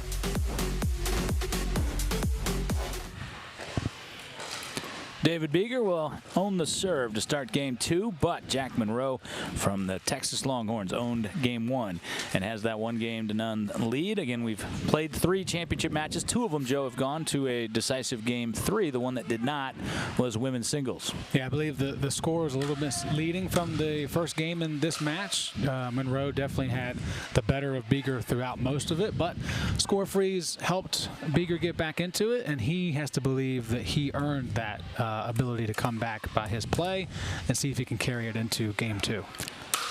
Monroe earns the quick side out, the first point. Oh, that's just too good. Dirty. And you saw David Beeger just wave, come on, man, you can't do that to me. Give me that one. At least give me that one. Had the beautiful ATP, but Monroe was right there to not only defend it, but turn it into a winner. Oh, man.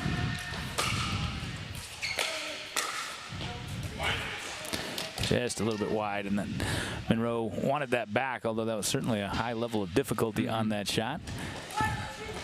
Indicates to the level of expectation.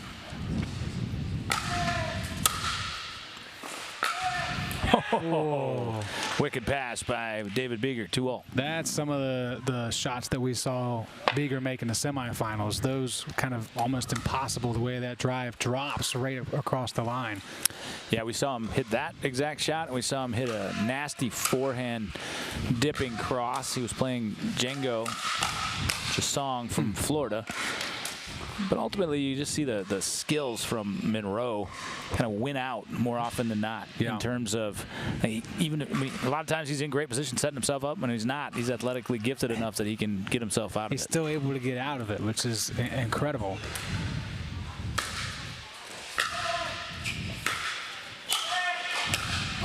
A great shot by Beeger. Use the big arm out to wrap that one.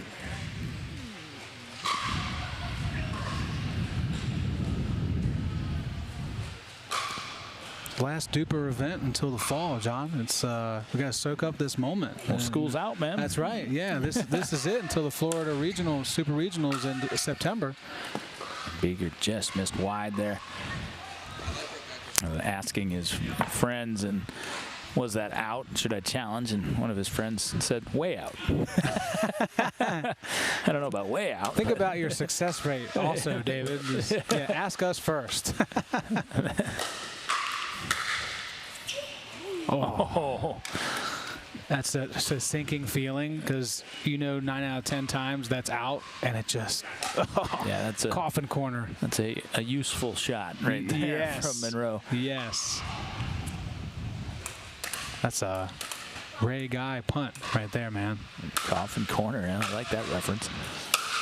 Most of these guys only know Ray Guy as the name on the punting award these days. He was an actual person. He was a real person. Drafted in the first round. Yeah. You wouldn't believe it, but it happened.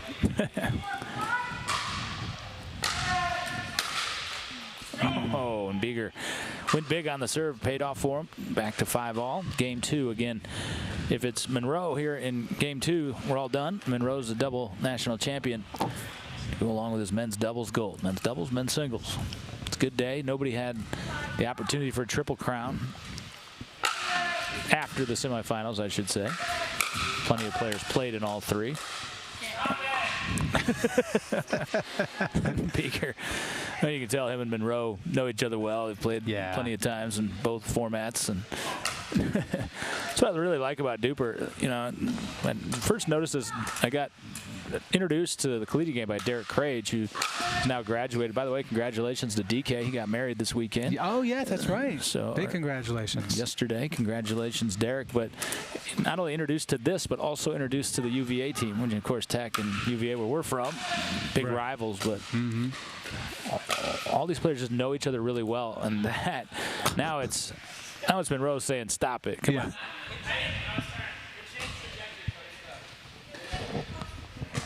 That hit the pole.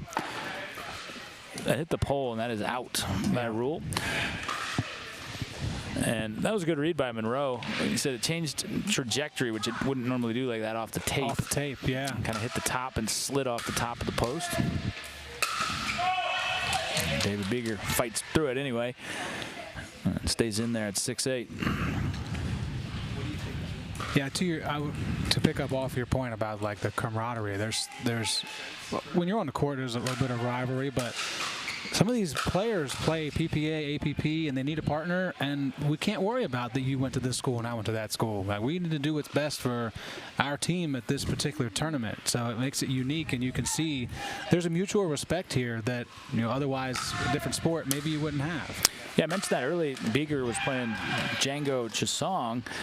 Tremendous shot there from David in the semifinals. He beat Django in singles a little bit earlier on this afternoon. Those two, right on your point, are playing together next week in the Body Armor 804 Open, which is down in Richmond.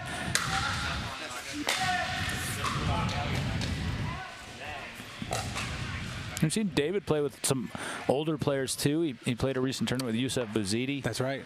Who's a tremendously talented 49-year-old player from the Roanoke area. Oh. And that was a change-up serve there. And hit him just a soft slice serve. Yeah, did rather not. than that hard topspin that he's used to. I like that move in pickleball. Just change the spin. It might not be a dastardly or devastating shot, but it's just something different to look at. It changes your entire rhythm returning the ball of what you're expecting. And that time there, it just didn't come up the height that had been coming up in previous serves. Beaker on the run, able to get himself off the run, and cannot believe it. Had done so much yeoman's work to get that shot opportunity. Super frustrating. I do appreciate Beaker's ability to just smile and laugh it off, but that hurts. And just kind of never got settled. He hit that on the run. But the shot prior, when I said on the run, that was a dandy. He had flipped that point to become the offensive player. 11-8 for Monroe.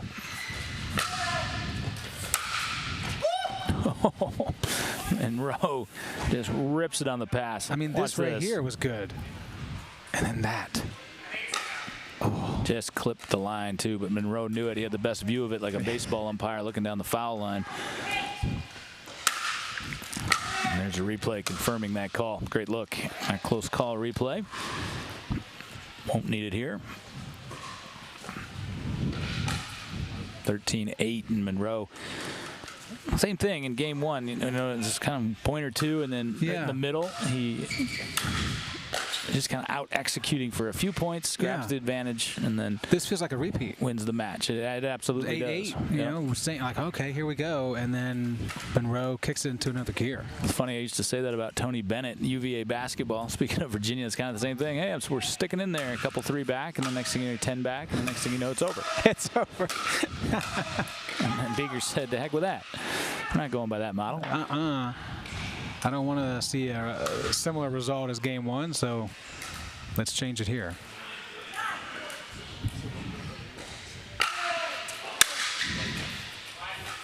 Okay. There we go. Again, we saw Beaker make the big comeback with the score freeze in game one. He got to 2019, couldn't ultimately come all the way back, to Monroe's credit. Put him away on the last opportunity to do so. Beaker trying to come back before it needs to be that dramatic here in game two.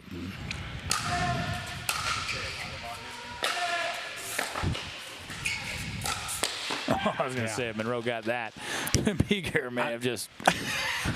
You know what? We're just going to go home now. So... Yeah, tremendous all around the get by Monroe, but the ability for Beaker to finish. Like I still have this. I need a little bit of confidence. When I have a chance to put it away, I can.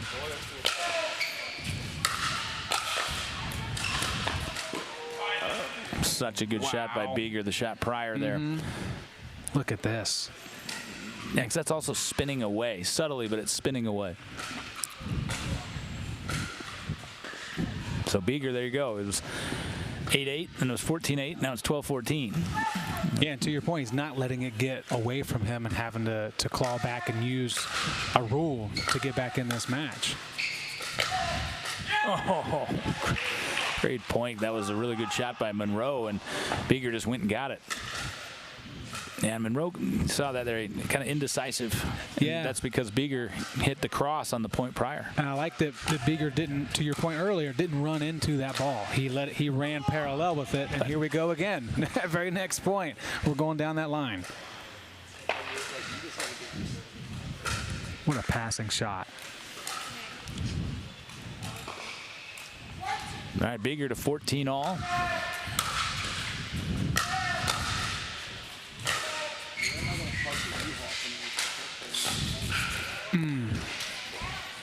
Sometimes those soft, subtle shots don't look like much. That was a great shot there. Yeah. It wasn't electrifying by any means by Monroe, but saw the predicament it put Beaker into.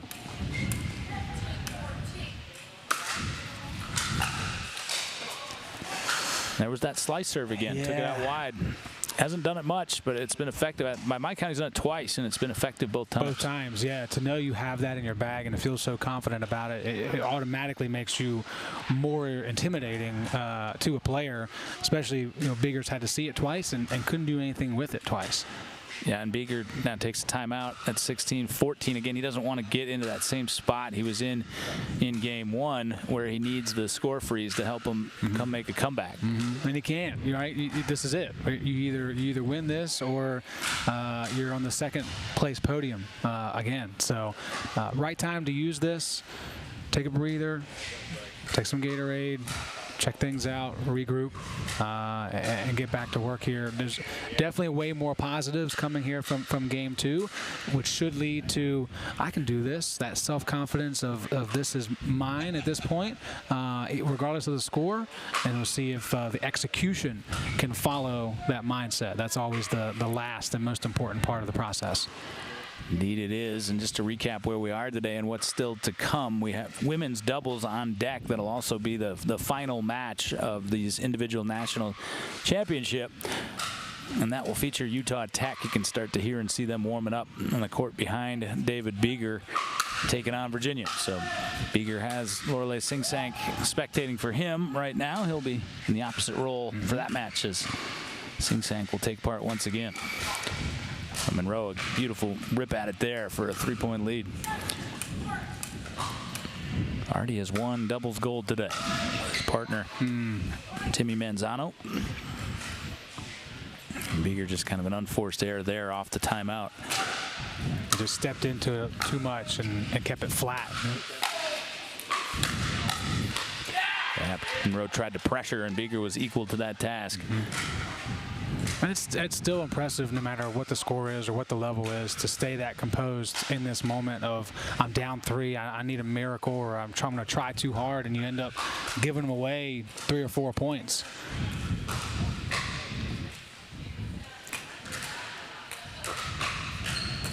Monroe off the serve. On the side out for Beeger. 15-18.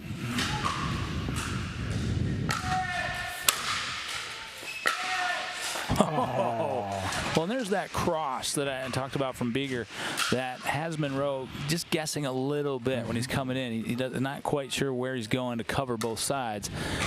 And that makes it, at times, if you hit shots like that, impossible. Yeah, 100%. You're not going to be able to return that at all. You need to regroup and get ready for the next one. And Beeger's probably thinking, man, I wish I could get that type of ball a lot more, because I could do that more. And he got it again, but he missed it that time, or did he? Monroe called it out, I believe. Let's take a look at it.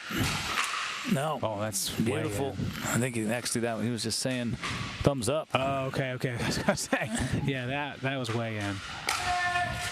All right. One more time. So again, right on that cue, he crossed him up 3 points ago. And but to Monroe's credit, he's staying aggressive. He continues to come in off those serve returns and force Beeger to be better, and he has been.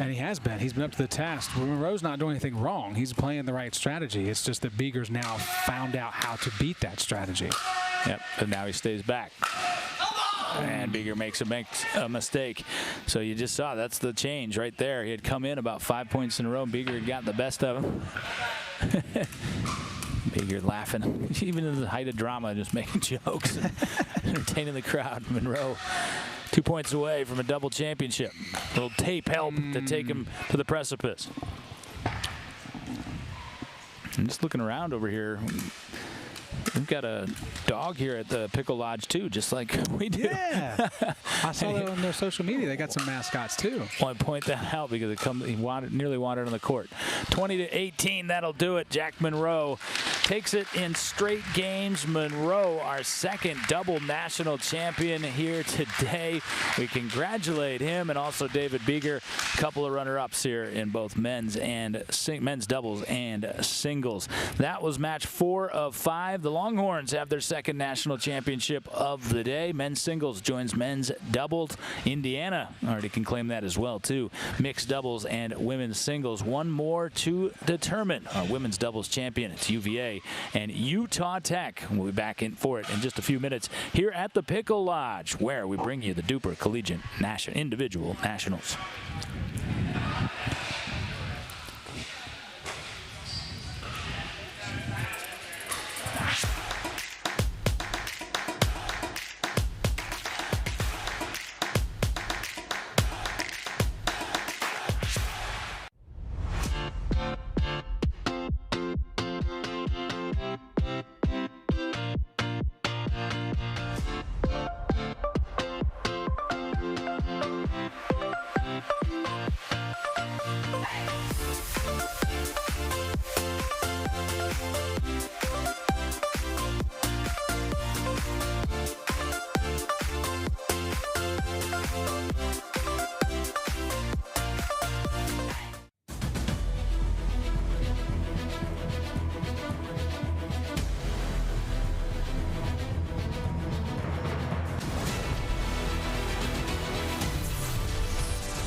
Let's go. We just gotta go hard. I go the hardest. I bring the pain. Not what you used to. It's all part of the game. Yeah, I just gotta go hard. I just gotta go hard. At UFOS, we don't make footwear. We make shock absorbers, fatigue fighters, mobility maximizers. This is the science of active recovery. Revolutionary UFOM technology absorbs impact and reduces pressure. It's the foundation of every pair of UFOS and the key to recovering faster. This is not a shoe. This is UFOS Active Recovery. Activate your recovery with UFOS. People play pickleball for exercise, competition, or to hang out with friends. What your reason is doesn't matter to Gamma. What matters is that you play, that you enjoy playing with passion, and you have so much fun you can't wait to play again. At Gamma, we offer paddles perfect for all levels, including yours, because pickleball is about you, the player, and what feels right. Pickleball is your game. Make Gamma your paddle. Play to live, live to play. Gamma Pickleball. Party nice and party can do.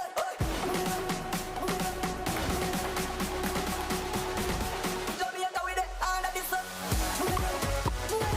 Party nice and party can do.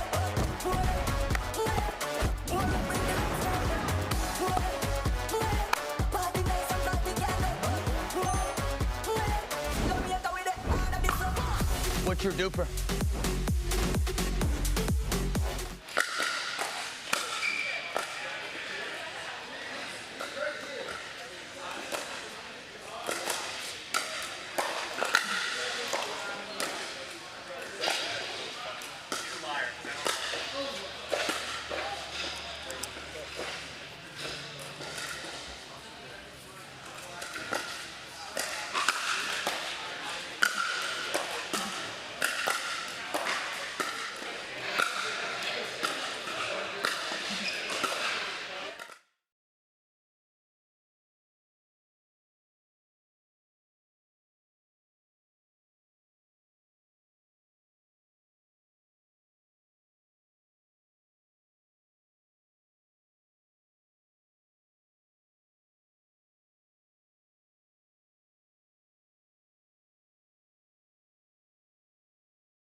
Final match of what has been an incredible week of pickleball here at Pickle Lodge, just outside of Cincinnati, Ohio. John Laser, Joe Hutzler, very honored to be here once again, our second Duper broadcast, and can't thank our outstanding crew enough for having us ready to roll here today from Pickle Lodge. Kyle Salenko, Eddie Atkins, Ariel Butler.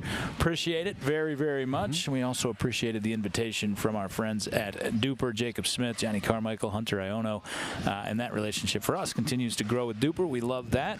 And we also love the pickleball we've seen today, as we've got two double champions. And we saw a double champion from Indiana in mixed doubles and women's singles, and we saw one in Texas in men's doubles and men's singles. Congratulations to Jack Monroe, who was that player from the Longhorns you just saw, defeat David Beeger in men's singles, and also to Mev Savdar, who was beyond impressive. Rapid fire comeback in mixed doubles, and then dominant performance in women's singles. But we'll close out the day with women's doubles, and we got another great one. UVA, Utah Tech. These teams know each other very well. Both have had a lot of success on the national level. We, of course, have already seen Lorelei Singsank play today. We have not, however, seen her partner, Alexandra McDonald. We have seen her a lot in the past, but just not today. And Utah Tech, I'm very excited to see this combination of Bliss and Beck. They are reputed for a reason, APP collegiate champions in women's doubles. Everything else you can possibly win. Beck has already done it, even though she's just a freshman in college at Utah Tech. So there's going to be a lot of talent on display in terms of this matchup. How do you see it? Well, and not to mention Cameron Bliss might be the last person to defeat Ann Lee Waters in a match. ALW did I fail to mention that? She was 12, but still, it still counts at this point. But to your point about the teams, Utah Tech in the most recent Duper May Power Rankings ranked second, University of Virginia ranked third. So as teams, we expect these two schools to always be in this moment. And then, when you break it down, you're looking at Duper ratings, Bliss a 5.12, Beck 5.32, Singsank 5.0, McDonald 5.1. I mean, so on paper, this is going to be one heck of a tilt, and we're really fortunate to be able to bring this to the masses and see what can be done today. We got to see Alexandra play at Performance Pickleball in the one of the most recent events. I think it was the Ladybug Classic. So she's becoming more of a staple on the tour schedule, and I'm excited to see her play with Lorelei. And certainly when you hear what Utah Tech is all about, it's good that we're going to be able to see what they're all about. I'm pumped about this. I saw Avery Beck and Cammie Bliss, and she does prefer to go by Cammie, by the way. Just exchanged that teammate high five start, and heard Cammie say, "Let's get this." And Lorelei Singsank, again, just watching her teammate David Beeger compete in men's singles, and it'll be Singsank to serve. It is Virginia, bottom of your screen in the darker shorts, and in Singsank's case, skort and all white for Utah Tech. And that is Alexandra McDonald. She's been sitting the longest of any of these players and just make a rip in early. I was about to mention these players have been waiting for hours at this point to get back on the court. So will that be a factor? You don't always want to lean on that as a broadcaster, but it certainly has to be something that's mentioned because it plays a toll. That was Cammie Bliss there. Was upset with herself. Shouldn't have been. That was a very difficult shot. But Bliss, I bring her up. Looking at McDonald serving off the left side for Virginia. Bliss there is on the left side for Utah Tech, and she by far and away is the tallest player in this match. That length will play a factor at some point. And it's also not surprising that she was a standout volleyball and basketball player, along with that reputed win over a 12-year-old Anna Lee Waters. Yeah, that's right. And she mentioned two older sisters who were state MVPs, so sports was really not a choice for her. She had to get into it, and it runs in the family gene pool to be really good at whatever you do. So 2-all, Singsank serving for UVA. Again, same format, best of 3. First 2 to 21. If 3 is necessary, it goes to 11. Rally scoring until there would need to be a scoring freeze. We do have line call challenge available thanks to the technology of close call replay. We've been able to use it a few times, and it's been fantastic. It's fast, and critical. It's quick, and it is a great look. And quite frankly, pickleball needs it. Yep. If it can be that fast and take away some of this, contention. And contention, I think, is the word for players making their own long line calls. Oh, that for sure.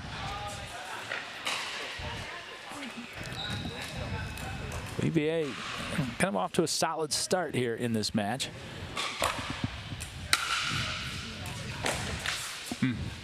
Jinxed Lorelei Sing Sang. Beck was kind of sitting on that shot anyway, it looked like. Yeah, but it's still your fault. It's totally your fault. Yeah, absolutely. Yeah. Sorry about that.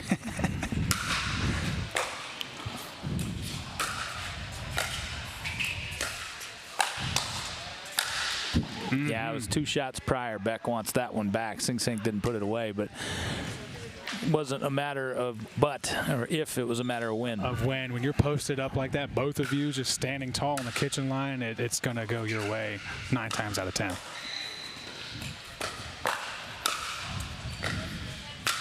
There's that length coming into play.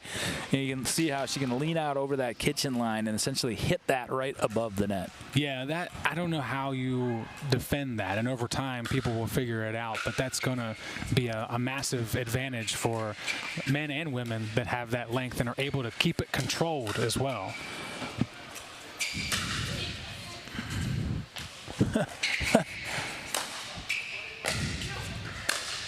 Started to look like volleyball. There you go again. And she can essentially hit any angle she wants. Yeah. Yeah, it does exactly look like a volleyball kill.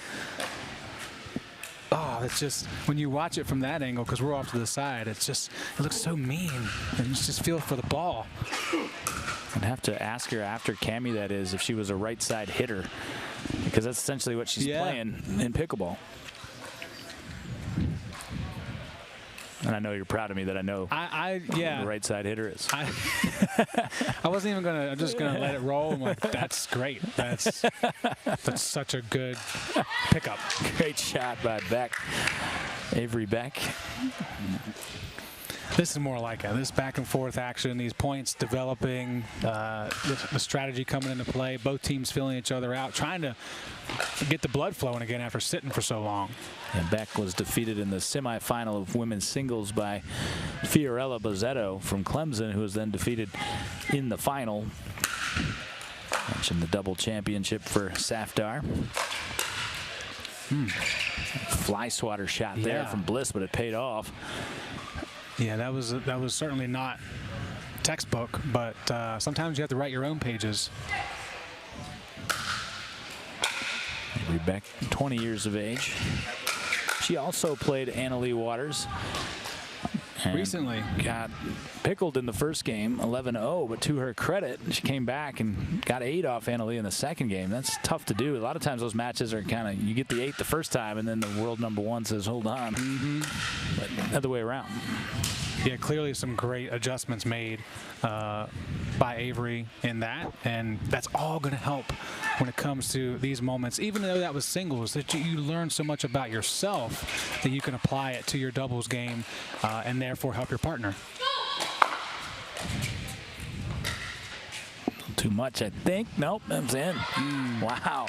She hit that. I thought for sure that was sailing long. It did not. Yeah, we talked to some folks earlier in the pickleball season about the trends for 2024, and they mentioned that the lob is going to be used a lot more strategically than just desperation. And we've seen that a few times today where it's purposeful and when it's used. And I think even more specifically, the transition lob, that surprise, you think you're slowing it down, trying to hit a transition drop and then pop it up over the head. And it's honestly, it's not an easy shot to hit, but it's definitely a lot easier to hit than a baseline lob.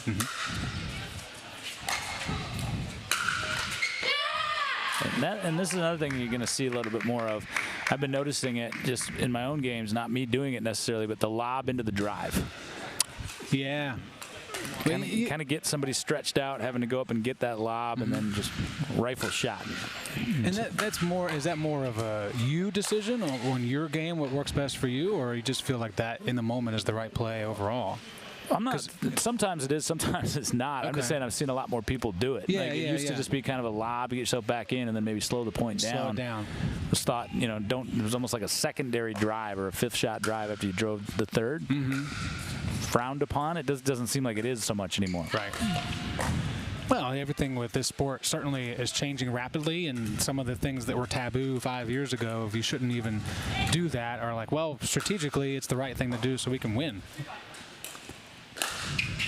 Oh, what a lead. Not sure how Sing Sang was able to get out of the way of that. She was all teed up, trying to take that backhand swing at it. I saw David Beeger's face, too. Like, how did you do that? He's sitting down right behind her, supporting her as she supported him. And right back at the person that hit it. I like that choice by Sing Sang. Yeah. Rather than Beck, who was stationary. She's ready. She's waiting for a ball. Yeah, absolutely. Very smart decision.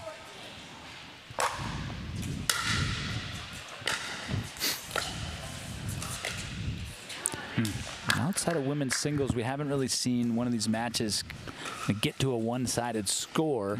And here we are sitting there right at that point where that could become the case, or Virginia play the way right back in.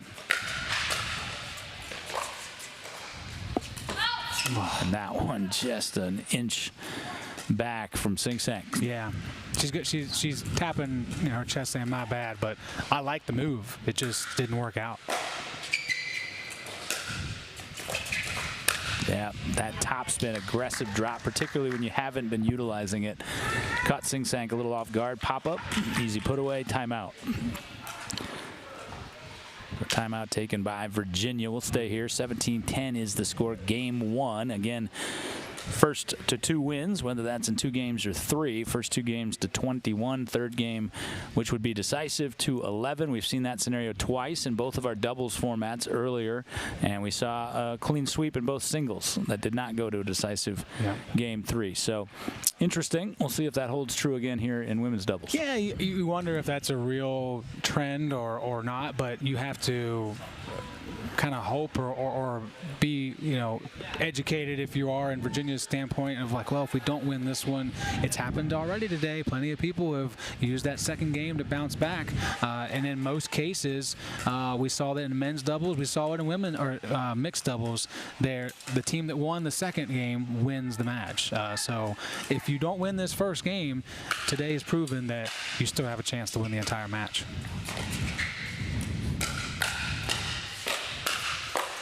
That was tremendous right there from Beck. Yeah, check it out again on the replay. Just perfect placement. Quick hands. Always being ready. Paddle always up is such a key component that people tend to, especially in rec league or rec play, you just drop your paddle when you're moving around. And you try to, well, it's going to be harder to bring it from your thigh up to, the right position. So keeping it up there, you'll notice that with all these players as they're standing at the kitchen line.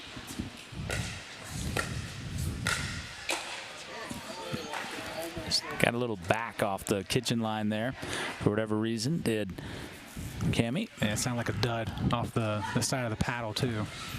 Maybe a little bit of edge guard.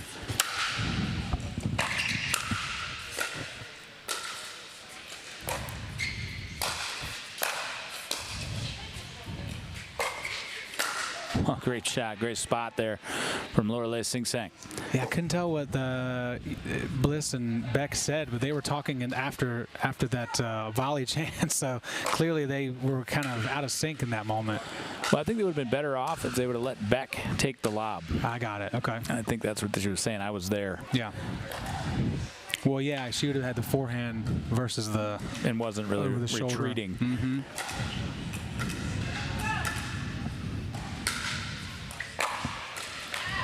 And that'll do it in game 1. So not a lot of drama at the end of that. That's the first time we've seen a team all day get to 20 and then not have the side out against them and the score freeze even for a little bit. So Beck and Bliss roll to game 1 and they win 21-12. They'll have the opportunity to close out a national championship in game 2, but Sing Sang, of course, and Alexandra McDonald will have the chance to force that decisive game 3. Quick timeout from the Pickle Lodge, and we come back in our concluding match of what has been a tremendous DUPR Collegiate Individual Nationals.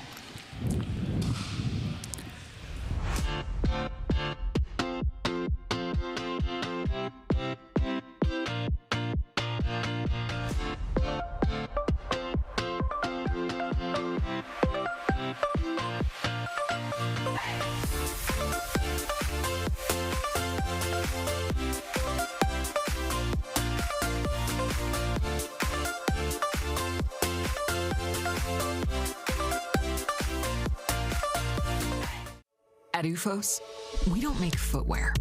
We make shock absorbers, fatigue fighters, mobility maximizers. This is the science of active recovery. Revolutionary UFOM technology absorbs impact and reduces pressure. It's the foundation of every pair of UFOS and the key to recovering faster. This is not a shoe. This is UFOS Active Recovery. Activate your recovery with UFOS. People play pickleball for exercise, competition, or to hang out with friends. What your reason is doesn't matter to Gamma. What matters is that you play, that you enjoy playing with passion, and you have so much fun you can't wait to play again. At Gamma, we offer paddles perfect for all levels, including yours, because pickleball is about you, the player, and what feels right. Pickleball is your game. Make Gamma your paddle. Play to live, live to play. Gamma Pickleball. Party nice and party can't do it.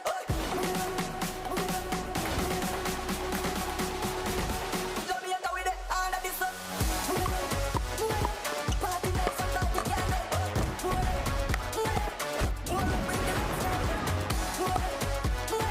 Party nice and party can't do it. Jamaica with it, all of this up. What's your duper?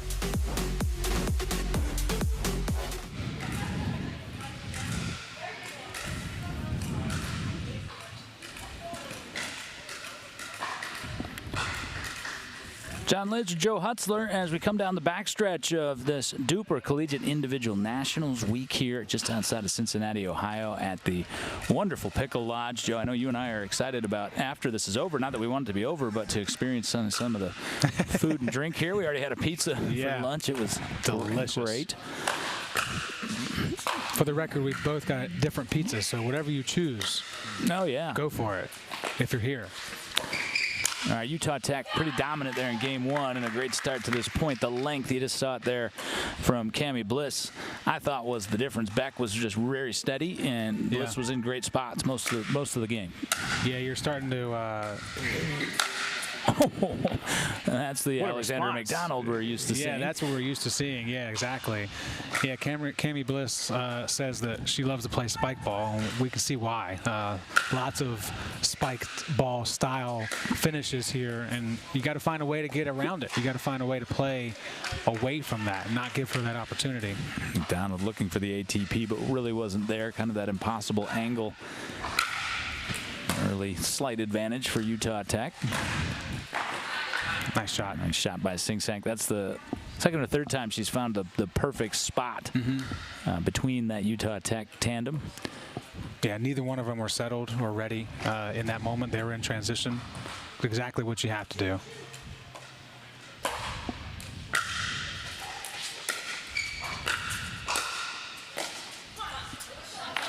And the first lead for UVA there, and again trying to reach out that length. I think the height sometimes for Bliss makes it a little difficult to get low. Yep. Yeah, I like the McDonald's drop in transition. That's not an easy thing to do as well, so it made it even tougher on Bliss. Great lob by Sing Sang to a 4-2 advantage here in game two. Yeah, she missed one in game one, so I'm going to keep trying it.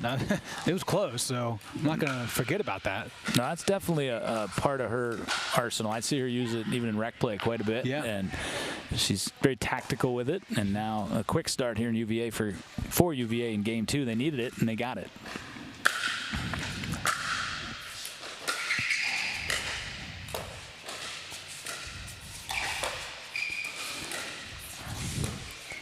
I feel like there's been a handful of opportunities for Beck to jump something in the middle, and she hasn't done it. Yeah, and I don't know if that's, again, strategy or just it wasn't like that in game one, so she's not quite feeling the comfortability to try it. But I think something has to adjust for Utah Valley because UVA's made the adjustment of keeping the ball low on Bliss so she can't just smash the ball, and she's hitting them short. So what can we do now to adjust for that if we're Beck and Bliss?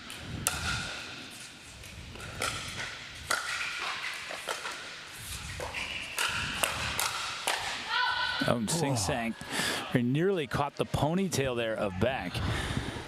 That is not reviewable, but it's probably something that Avery wouldn't have even felt had it did catch a hair. Right.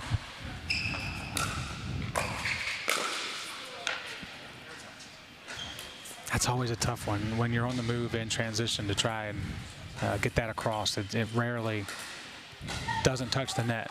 7-4 is the score. Alexander McDonald. It's going to be interesting to watch this UVA team kind of retool a bit over the next year or so. Mentioned David Beeger graduated. He's going to try his hand on the pro tours and use the summer to advance that way. Lorelei Sing Sang, just such a prolific career, but that UVA program is pretty loaded with younger talent as well. Yeah, no doubt. Utah Tech. It's also interesting. This is fun. Nationals here, kind of more middle of the country.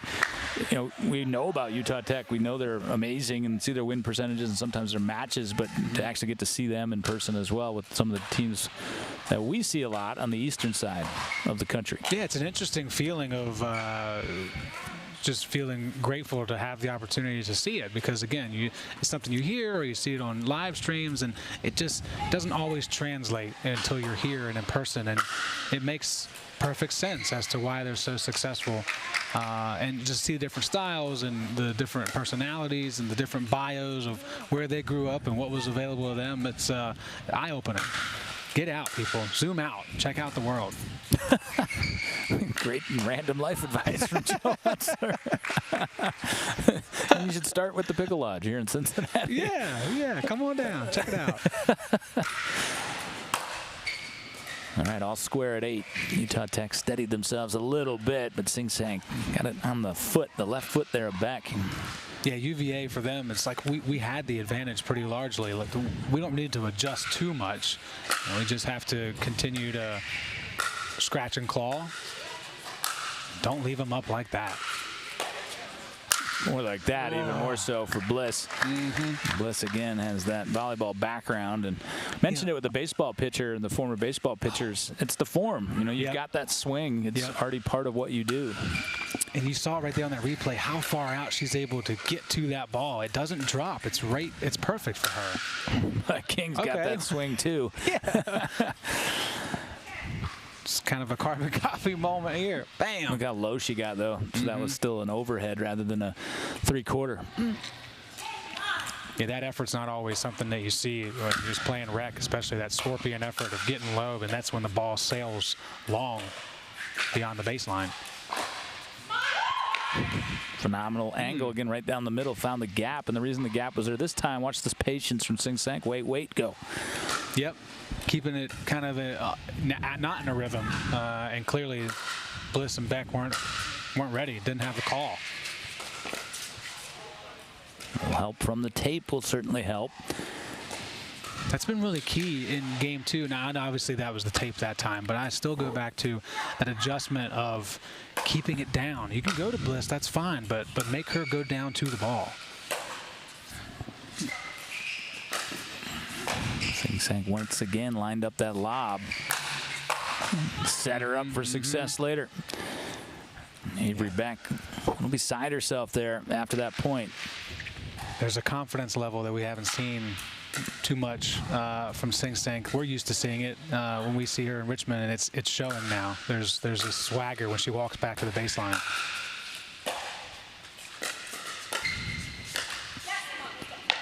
And see, Beck wouldn't miss that in game 1. Right. Yeah, something's adjusted here, and it's gone. It's kind of penetrated the strategy, and Utah Tech's now having to play on the back foot. Wow, that was a changeup, and that nearly caught Beck. Didn't. What a dig by Sing Sang. Yeah, but there's too much Bliss. Yeah. But back to the drop. That's the first time they've dropped backhand on Beck in this game. Credit to Avery for being ready for it. Right. Kind of turnabout fair play got Alexander McDonald off balance.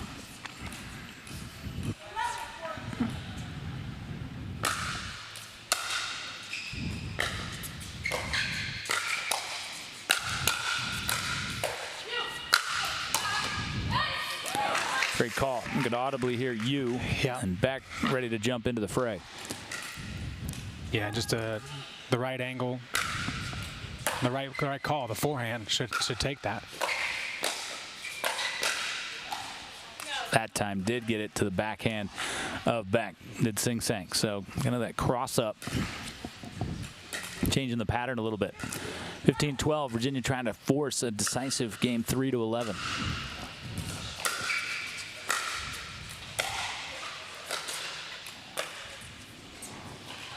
Sing Sang, that's the first time she hasn't had that dialed right to the baseline here in game 2.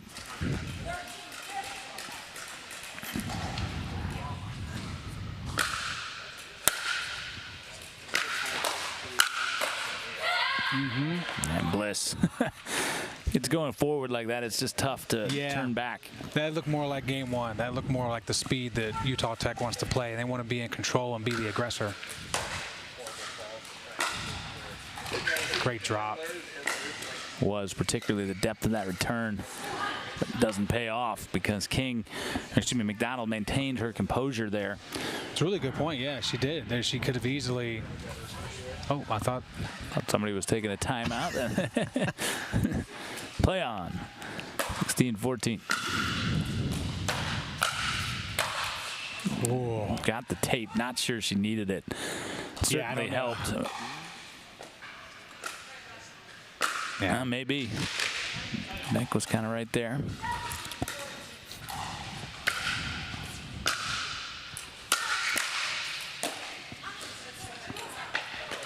Sing Sang, you could hear her talking about herself. She said that's so bad. Not sure I'd agree with that, but not what she was looking for. Yeah. The decision wasn't bad for sure, but she's never going to be accepting of that type of execution. None of these players should. They hold themselves too accountable. Again through the middle. That's where Virginia's had some success. See, look at that gap. It shouldn't be there. No, it shouldn't. Kind of Bliss, just about a foot back off the line, creating that gap. Yeah, good on Sing Sang and McDonald for recognizing that.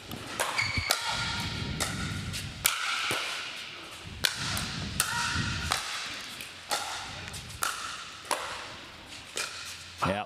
What a reset. Man, what a shot. Incredible fight back into the line, reset it, slow it down, and then just a singles passing shot in a way.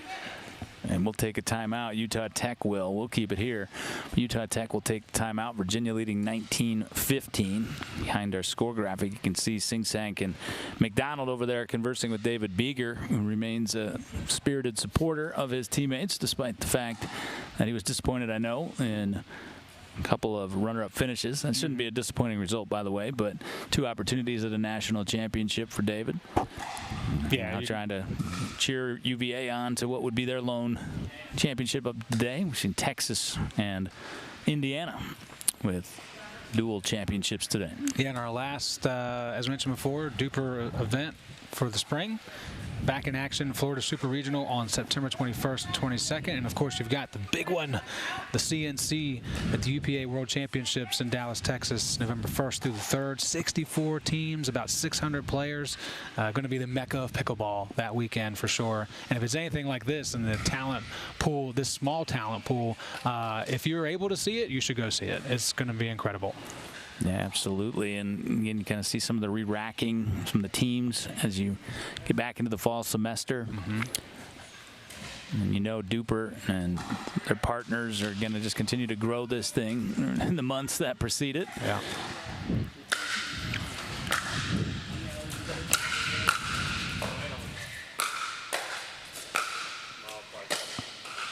Oh, my goodness.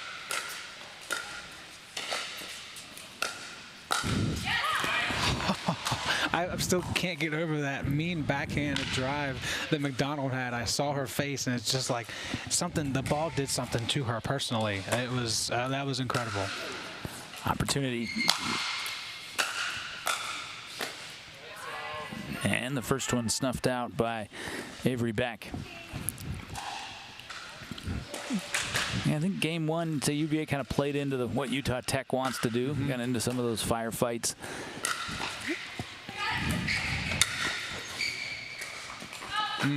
Yeah, good read by Bliss. She could have taken a rip at that, but realized she didn't need to. Hasn't really favored a team to get to 20 first today. But it really hasn't. We'll see if UVA can change that here. Another opportunity at forcing that decisive game to 11.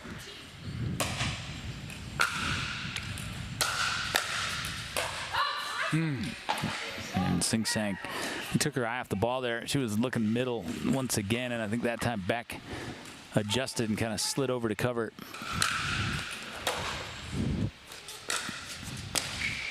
Great shot. Dropped by Cammie Bliss.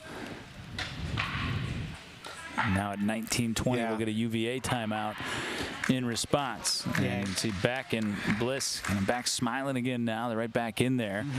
Haven't as dramatically needed the score freeze, but it has helped them stay in here in game 2 after, again, you see the score 21-12 and really didn't feel that close in game 1. No. And that's because they got to 20 and just put it away pretty easily, which, to your prior point, I haven't seen a lot of today from anybody. No, and unfortunately for UVA as a whole, they were part of that 8 times trying to get it done in mixed doubles and couldn't, and Indiana went on to win the national title. So certainly Sing Sang and McDonald hoping that that doesn't creep in again.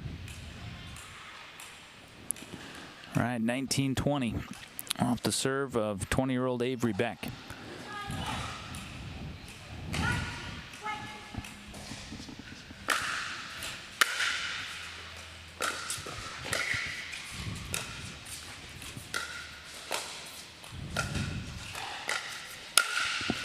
Didn't get it high enough, and McDonald puts it down for another opportunity to force that game 3. Yeah, that was extremely impressive to be there in that moment. Just enough back to make a good read on the ball and put it down.